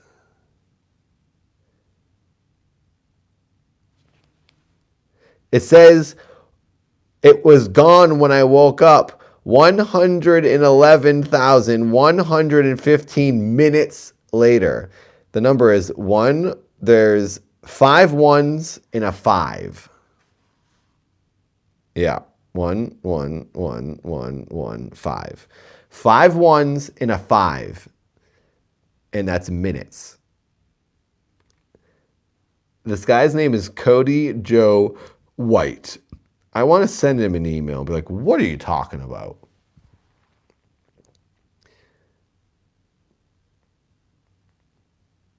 Maybe they meant to write seconds.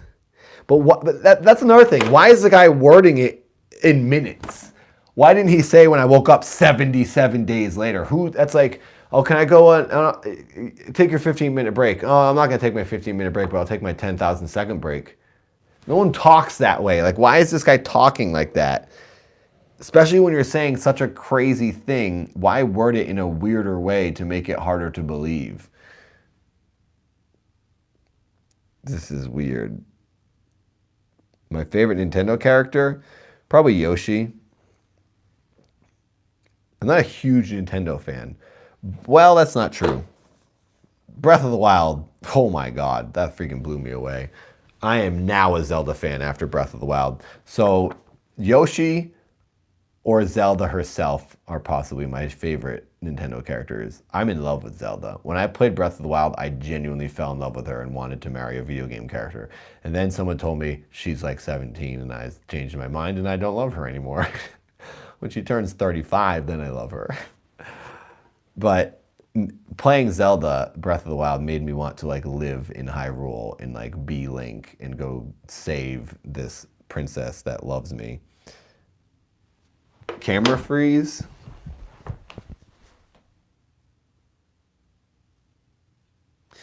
Okay. Hello. I'm back. Oh, you know why? I never plugged it back in. I didn't plug my phone in. It's sitting here dying this whole time.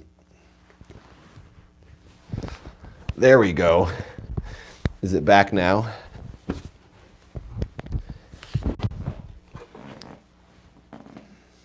Okay. I forgot to plug the phone back in. I hope this looks good enough. This is my ghetto. This is how I'm going to be doing it now on. This is my ghetto streaming for Grave Stories now. One camera, one angle, smoke machine. Come on. Sometimes you can jump start it. It doesn't like do it unless it wants to. It's like has to be like the right warm up temperature, whatever. Well, that story was absolutely insane. We'll do 2 more stories here. And then I shall say au revoir. Yeah, Dorlaxon, I like the ghetto streaming. It's easier for me mentally. Chappie, I saw more shadows than just yours. Shut up. Don't say this to me, Chappie. I made it so far through this stream without getting really scared. Then these past stories started pushing it over, and you start saying stuff like that. I don't like that because I genuinely heard something on this latch on the door behind me. And the fact that I am mere inches from a possible murderer, and it's a rainy day. Murderers love rainy days. It's been raining for like 2 days now. Okay, I'm ignoring you. I'm sorry, Chappie, but thank you for the donation. But please don't make me miserable. You're ruining my life right now. New England is super haunted. It is. If the author meant 111,115 seconds, that would be about 30 hours, I think. That makes more. It makes much more sense. Super tenor. But the guy says minutes, so he's a lunatic. Not ghetto. I use my iPhone for all my crappy vlogs and game reviews. Well, I just mean ghetto because I'm using an iPhone SE. I'm not even using a good phone. I guess it technically still shoots in 1080 or 720, but it's a chintzy phone, and I'm coming off of doing the last stream with multiple camera setups in the studio with a bunch of lights, and now I have nothing. But it's easier for me mentally, and it's a lot less nonsense to deal with, a lot less technology to deal with, and it's easier for me, so I like it. But thank you for watching, even though it's technically a technological downgrade.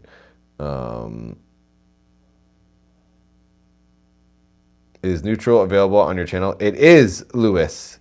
$25,050. Oh, man. Wow, we're doing good. Thank you, Dorlaxon. Nathan, do I need to send you a dang camera? No, don't, because I don't want to have more stuff, because then I just have extra stuff. I like having nothing right now. It's easier on me mentally. But thank you for offering. The more junk I have, then the more I have to use to set up that stuff. I need another tripod. I need another computer, monitor. You know, no, thank you. I like it like this. It's nice and easy and simple. Neutral is on my channel. Please watch it if you haven't. Please. If you have watched it and it's been a little while, maybe rewatch it, because I'm about to hit 50,000 views. So if everyone wants to go check it out again, or tell a friend, or send it to someone, or rewatch it, And if you haven't seen it, please watch it. I'm very proud of Neutral. I love it. It's probably my favorite thing that I've ever made. I'm about to hit 50,000 views, so it'd be nice to hit that before the weekend. All right, next two stories. This is called The Lightning Man. Chris Powell, another trucker. Ooh. This is outside of Charlotte, North Carolina. I have thought about this all my life, but never talked about it to anyone other than once to my mom. I was very young in my crib, and I remember what I called the Lightning Man coming to my window. He would talk to me, though I have no recollection of what he said. It happened many times, and once I got scared for some reason and yelled. My dad grabbed his gun. Why does everyone have freaking guns? My dad grabbed his gun and went outside. I heard a gunshot, and after that, I never saw the Lightning Man again. Weird. Many years later, I asked my mom about what happened that night. She became serious and said, "You don't have to worry about that anymore?" About 1 year ago, I tried talking to her about it. I have so many goosebumps right now. About 1 year ago, I tried talking to her about it, and she refused. She denied it ever happened and changed the subject. Dude, that one leaves me feeling creeped out. I'm starting to put it together in my head. This kid's in a crib. Someone comes to him and talks to him.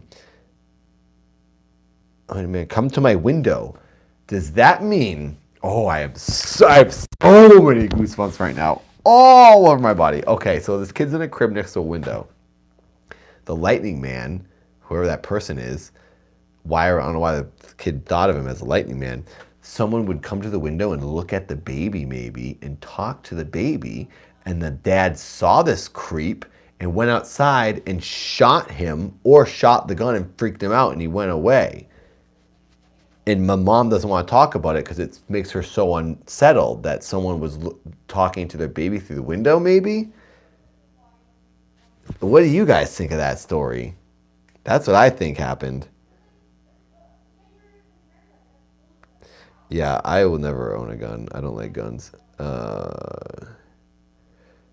Warrior, are you going to comment your story?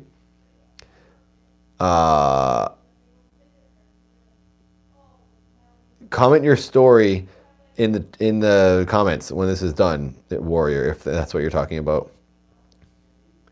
Yeah, maybe it's Slenderman. I don't know the whole thing about Slenderman. I don't know what Slenderman is technically or really. I know it's like a tall guy in the woods or something. I need to look into that. Hello, Ernie. It's probably your ex-husband. All right, so this is Ernie. You're in time for the last story. I'm going to wrap this up around 8 o'clock my time, so in 15 minutes. So maybe I could do 2 more stories. So I usually talk at the end of the chat and just hang out with everybody. All right, here's this, possibly the last story. Let's see what's after this one. Maybe I could read 2 more. Oh, that one sounds scary. She'll be back. All right, maybe we'll probably do 2 more. Please donate to the link in the description to the Milford movie. We're over halfway. I was gonna say maybe we can try to hit 2,600 by the end of the stream in 15 minutes. Do you think we can do that? I don't know if you guys have a couple extra dollars to throw in to try to get us there. We're at 2,550. So $50 in 15 minutes. Can it be done? I don't know. I might be asking for a lot. But I've got to have a goal, right? That's the goal maybe then? Oh. Wet water. Okay. A tap on the shoulder. David Michael Sabell, Sales, Waterloo, Ontario, Canada.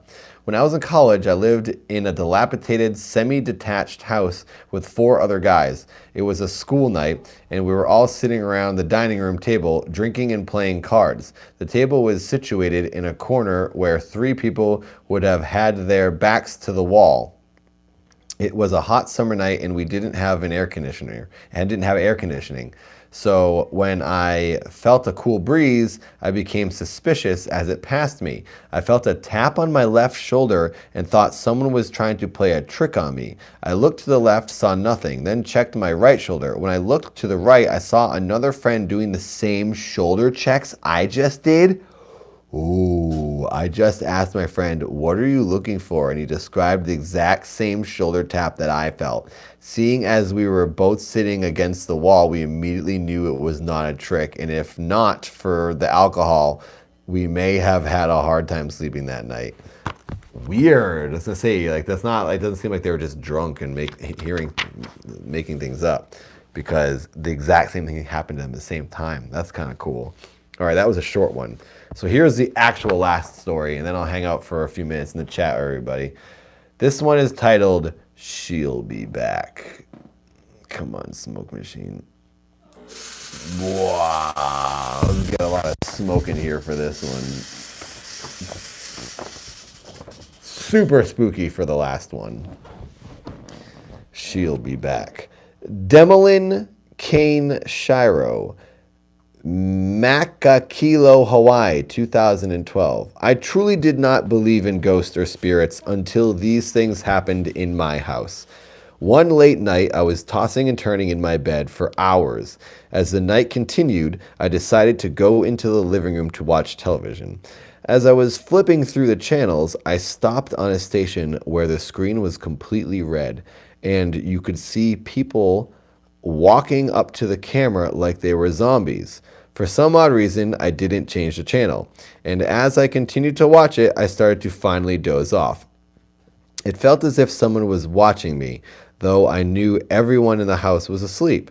I laid down with no hesitation as I was very tired, but as I was trying to fall asleep, I heard a noise in the kitchen. I quickly opened my eyes, but I didn't get up because I assumed it was my father getting up to go to work. The kitchen light didn't turn on, and I thought nothing of it. 5 minutes later, I saw a little girl appear wearing a white dress that looked like it had dirt on it and was ripped. Maybe I read this story in Florida at Free Play Florida. This sounds vaguely familiar. Is anyone that was at the live ghost stories in Florida remember this story?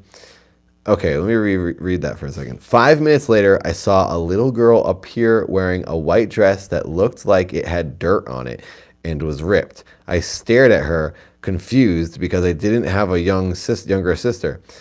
I looked away and looked back, and in that split second, she was gone. I hurried and put the sheets over my head.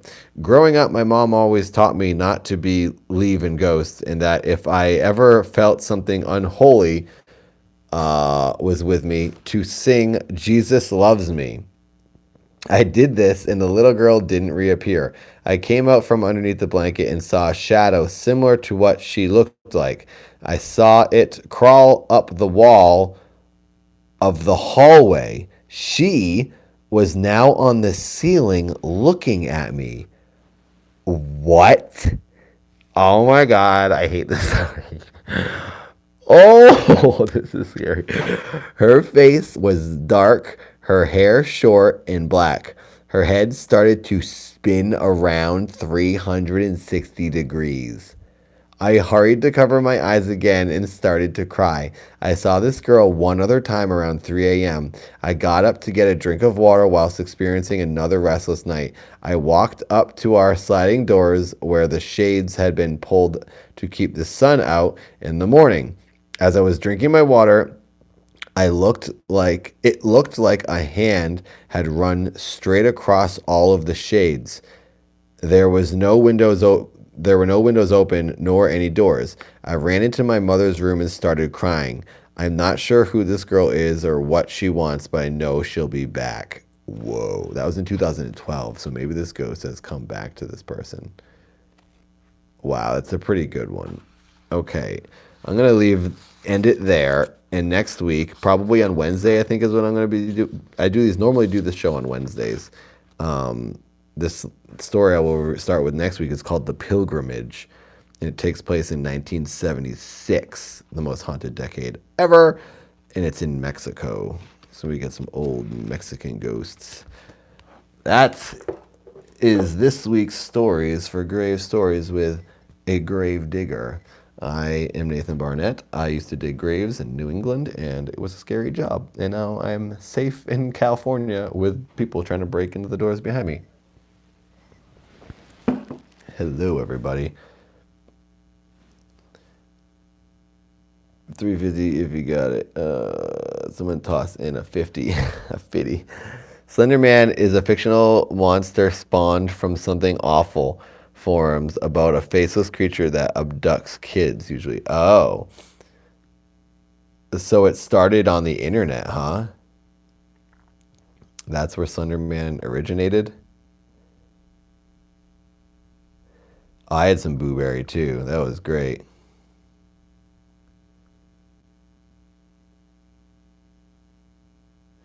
I think we had Frankenberry. What did we have? We had Count Chocula, Booberry. Wasn't there a couple of cereals at Free Play Florida? Or was it just Booberry? I forget.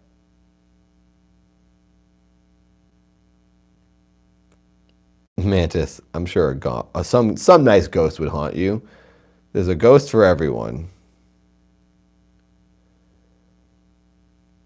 Scrolling through the comments.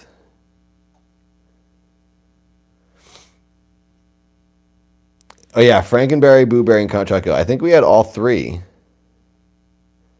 It was creepy Photoshop thread of something. Oh, that's what started Slenderman. I think anyone caught it earlier, but I'd recommend Marble Hornets. It's an internet series on YouTube based on Slenderman story. Oh, interesting.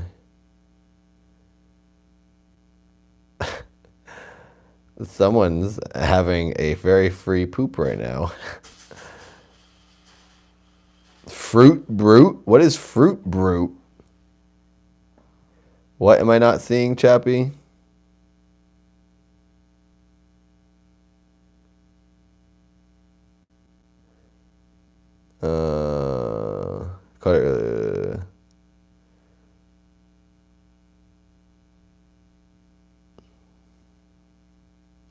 Chappie, what did I miss? Fruit Brute was another monster cereal, a werewolf. Oh, that's cool.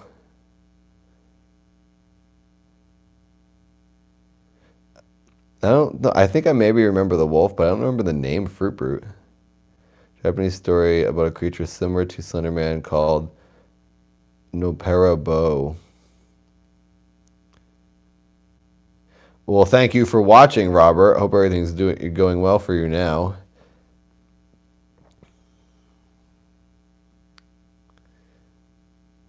They still make Cookie Crisp. We didn't have that there at the convention, though.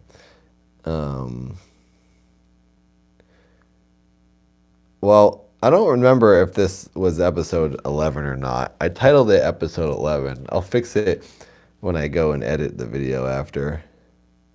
Scroll up. Am I supposed to be looking at your comments, Chappie? There's a lot. I don't know what I'm looking for when I'm scrolling up here. Is someone talking about the amount that we've hit or something? Ghost bees. 2 Nathans. Is there another Nathan in here? Nathan. Oh yeah, this person's name is just Nathan. My feet are not in the shot. Are you wanting to see my...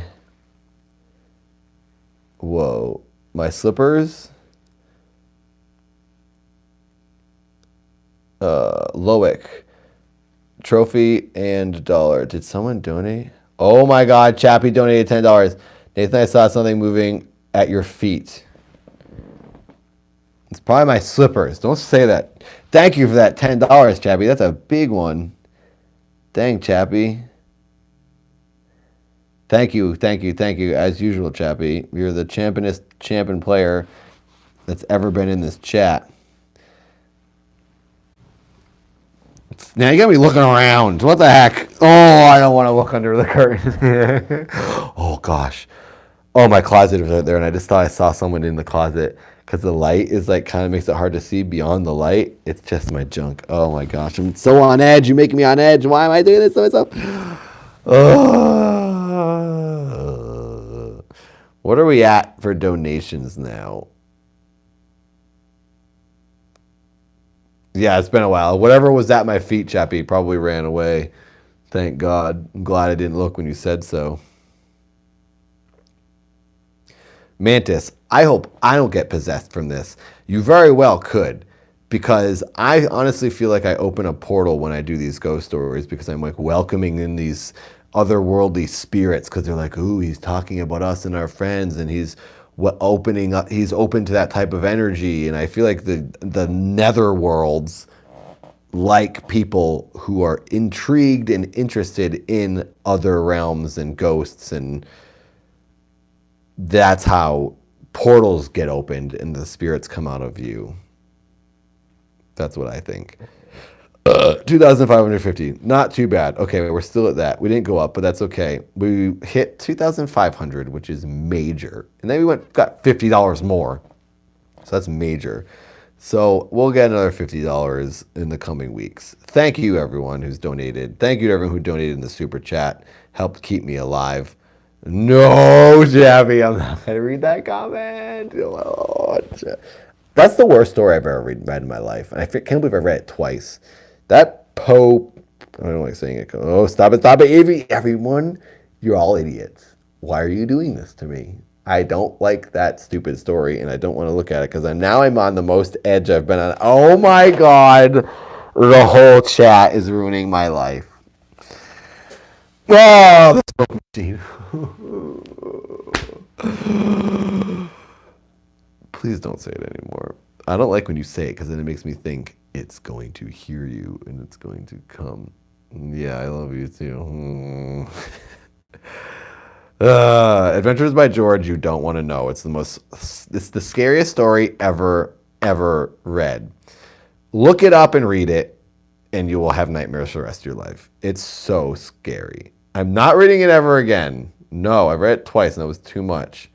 Gotta find another one. I gotta read that one that I took a screen grab of. The other Japanese story someone told me to read. I'll read that next week. Yeah, you are possessed now, Mantis. Sorry, but I hope you get over it. Go to the doctor. Yeah, you do gotta read it, George. It's good. Oh my God, is it scary? Oh, it's so scary. I couldn't get through it the first time. I had to keep stopping. It was too scary. Ugh, I hate it. Yeah, you did, Chappie. Thank you very much. You know, I'm supposed to be scaring you guys and reading you the scary stories. Why do I get affected the most? And I'm the one I'm reading. I'm not supposed to be scared. I'm supposed to be the one who's like guiding this evening. That's like the host that can't do his job because he's so afraid of doing it. I was scared on the Queen Mary. You know, I want to go back. I want to go to another haunted place. Oh, Chappie, I can't do another one. It's getting late. I'm getting tired and I'm getting scared. I'm ready to like stop. No Ouija board.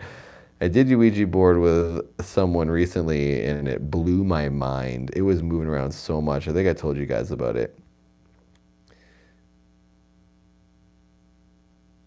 We must bring each other down to the deep, dark depths. I don't want to go down there. I'm not reading the Poe story. That will not happen. Waluigi board. I gotta end it. We'll do it next week. I'm too scared now. What's one of the scariest moments in your life? I've had scary moments that I haven't like talked about because like the ghost stories I tell aren't really the scary moments in my life. Like when the doorknob shook, that wasn't like it was cool, but it wasn't like scary. I feel like I've had scary moments where I'm like in the woods and I'm like running. I thought someone was chasing me. There's been moments like that in my life where I've genuinely been like scared for my life. I just can't think of them.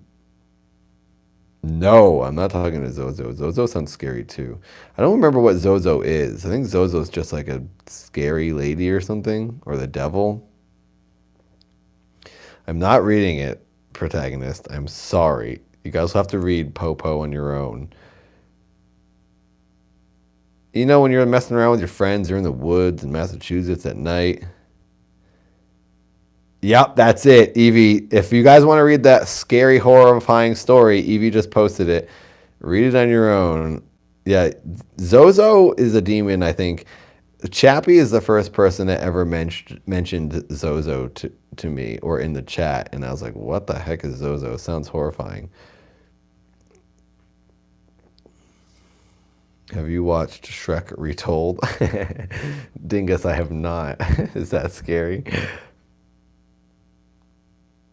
Well, look at that. Gymnasty Volume 5, which is the least viewed Gymnasty.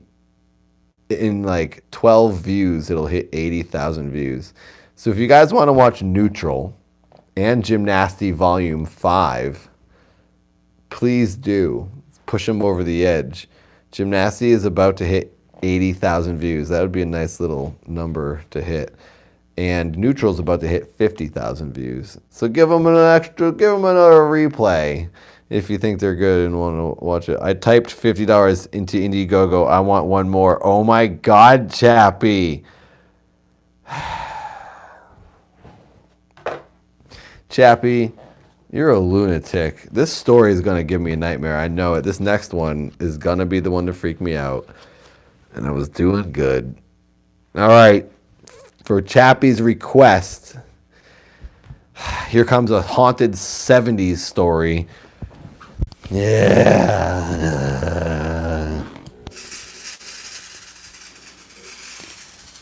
This story is titled Chappie Haunted My Life.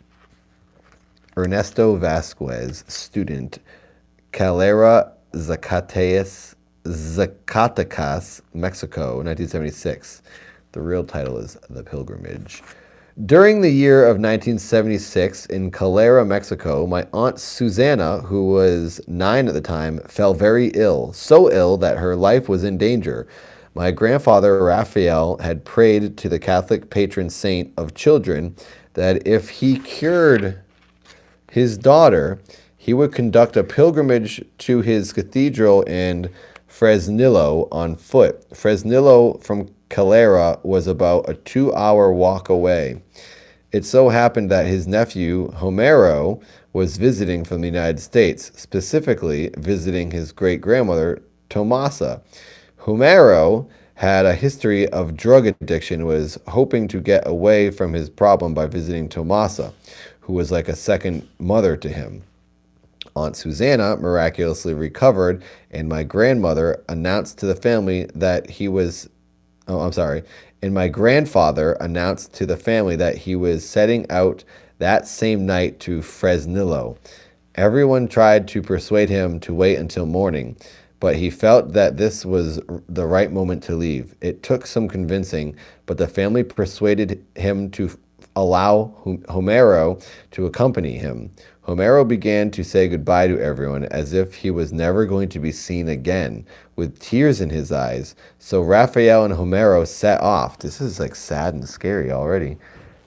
At around 1 a.m., after walking for an hour along an isolated road, Raphael and Homero encountered a truck coming toward them from a distance. When it was close, Homero... Oh no. Wait a second. Whoa. When it was close, Homero pushed Raphael off the road and jumped in front of the truck. He was dead on impact. The truck did not stop.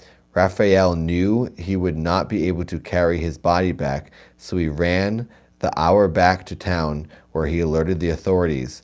After the body was picked up, the whole family decided to wait for the right time to tell Tommaso about Homero's death, because she was old and the news could hurt her health.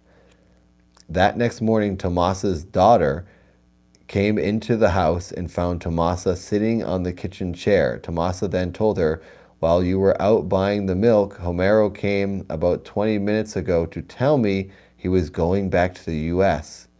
and told me not to worry about him."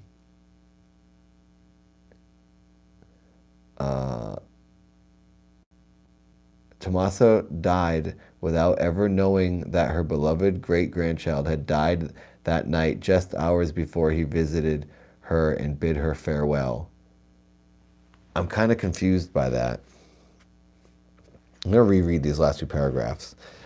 At around 1 a.m., okay, who is who here? I'm forgetting who's who. Sorry, guys. I'm going to reread this. This is like a sad story. Who was who? My aunt Susanna, or grandfather Raphael was the grandfather. Okay.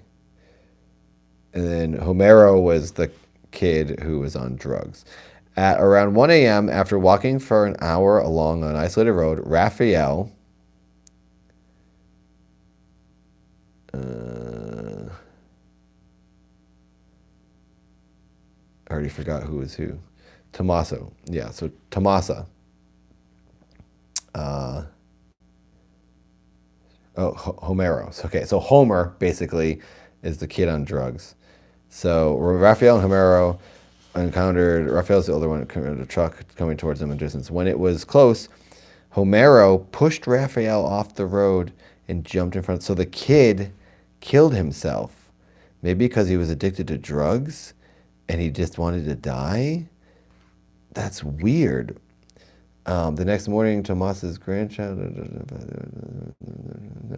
Tomasa then told her, while you were out buying the milk, Homero came about 20 minutes ago to tell me he was going back to the U.S. and told me not to worry about him. Oh, so he didn't want her to know. Wow. Okay, now I get it. Sorry, I just wanted to recap that and understand it. That's a sad one. I'm going to do one more. And this actually ends the chapter if I read this last one.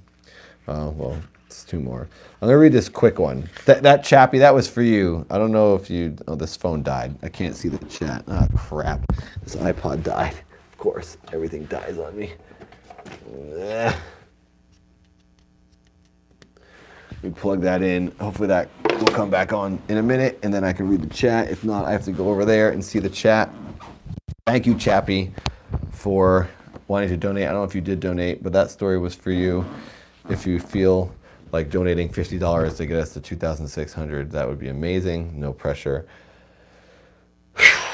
That story made me feel sad. So I'm going to read this one now. This one's called Behind the Closet Door. John Harmon Jr., Lab Tech, UTC P&W, whatever that means. Columbia, nope, that's not the word. Why do I say things that aren't the word? Columbus, Georgia, 1992. My children, two boys, aged 7 and 10, were in Act 1 of the Nutcracker being performed at the Springer Opera House in Columbus, Georgia. On the night of their first dress rehearsal, we attended a Christmas Eve party at the play. What? On the night of their first dress rehearsal, we attended a Christmas Eve party at the play after the first act was finished. Okay. The children were released from supervision by the director and were told they could look around and play until their parents were ready to take them home. It was around 9 p.m. and I was waiting for the children to return to the area in front of the stage.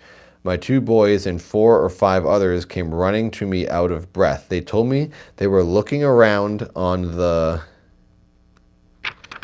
3rd floor and noticed a light coming from under the base of a closet door down a dark hallway. They wanted to see what was inside, so they opened the door to what turned out to be a closet. They saw a man sitting in a chair against the rear wall. I have chills. Oh my God. They saw a man sitting in a chair. Oh my gosh. Why do I get so many chills? They saw a man sitting in a chair against the rear wall. He wore a white shirt with blood on it, had no feet, and stared at them with solid red eyes. All the children ran away as fast as they could to tell their parents. My son is now 30 years old, a deputy sheriff, and if you ever ask, he will tell you the same story. Holy crap, that's a good one. I like that one. Behind the Closet Door, 1992. Wow. Okay, now I'm going to leave a little bookmark. Hopefully you guys liked those last two, the sad Mexico one and then the spooky child one. Let's see what's going on in the chat, shall we?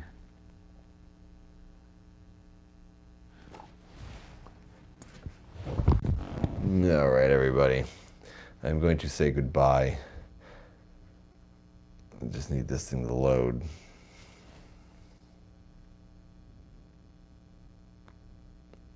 Hang on a second. This iPod is like so outdated.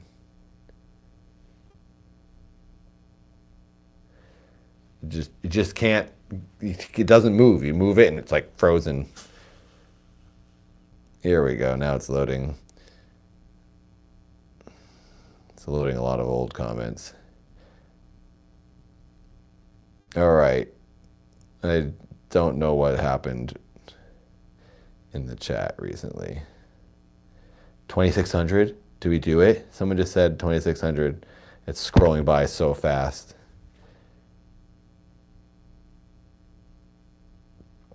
Chappie, did you donate? You lunatic. 2600. Loic says, thanks to Chappie. Wow, thank you, Chappie. Thank you, everyone. It's one of those iPod Reds. It's from like 2014. That's when I got it. My daughter Violet loves Trail of Wells. Will you please say hello to her? Hello, Violet. Or I could say, hey, Violet, it's me, Trail Luaus. Thank you for watching.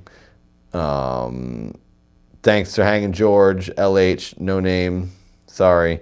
Evie, I could actually uglily met you instead of uglily waving at the camera. Evie just posted that horrifying story, the horrible story. Good night, Nikki. Good night, Loic, Dingus, Brett. Performed Prune.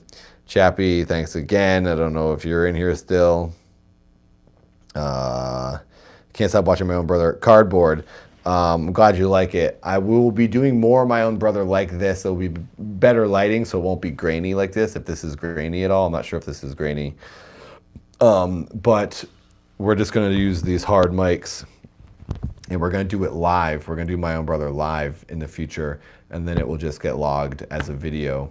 So it'll be much easier to hear and see us, and it will all just be pumped in as one video.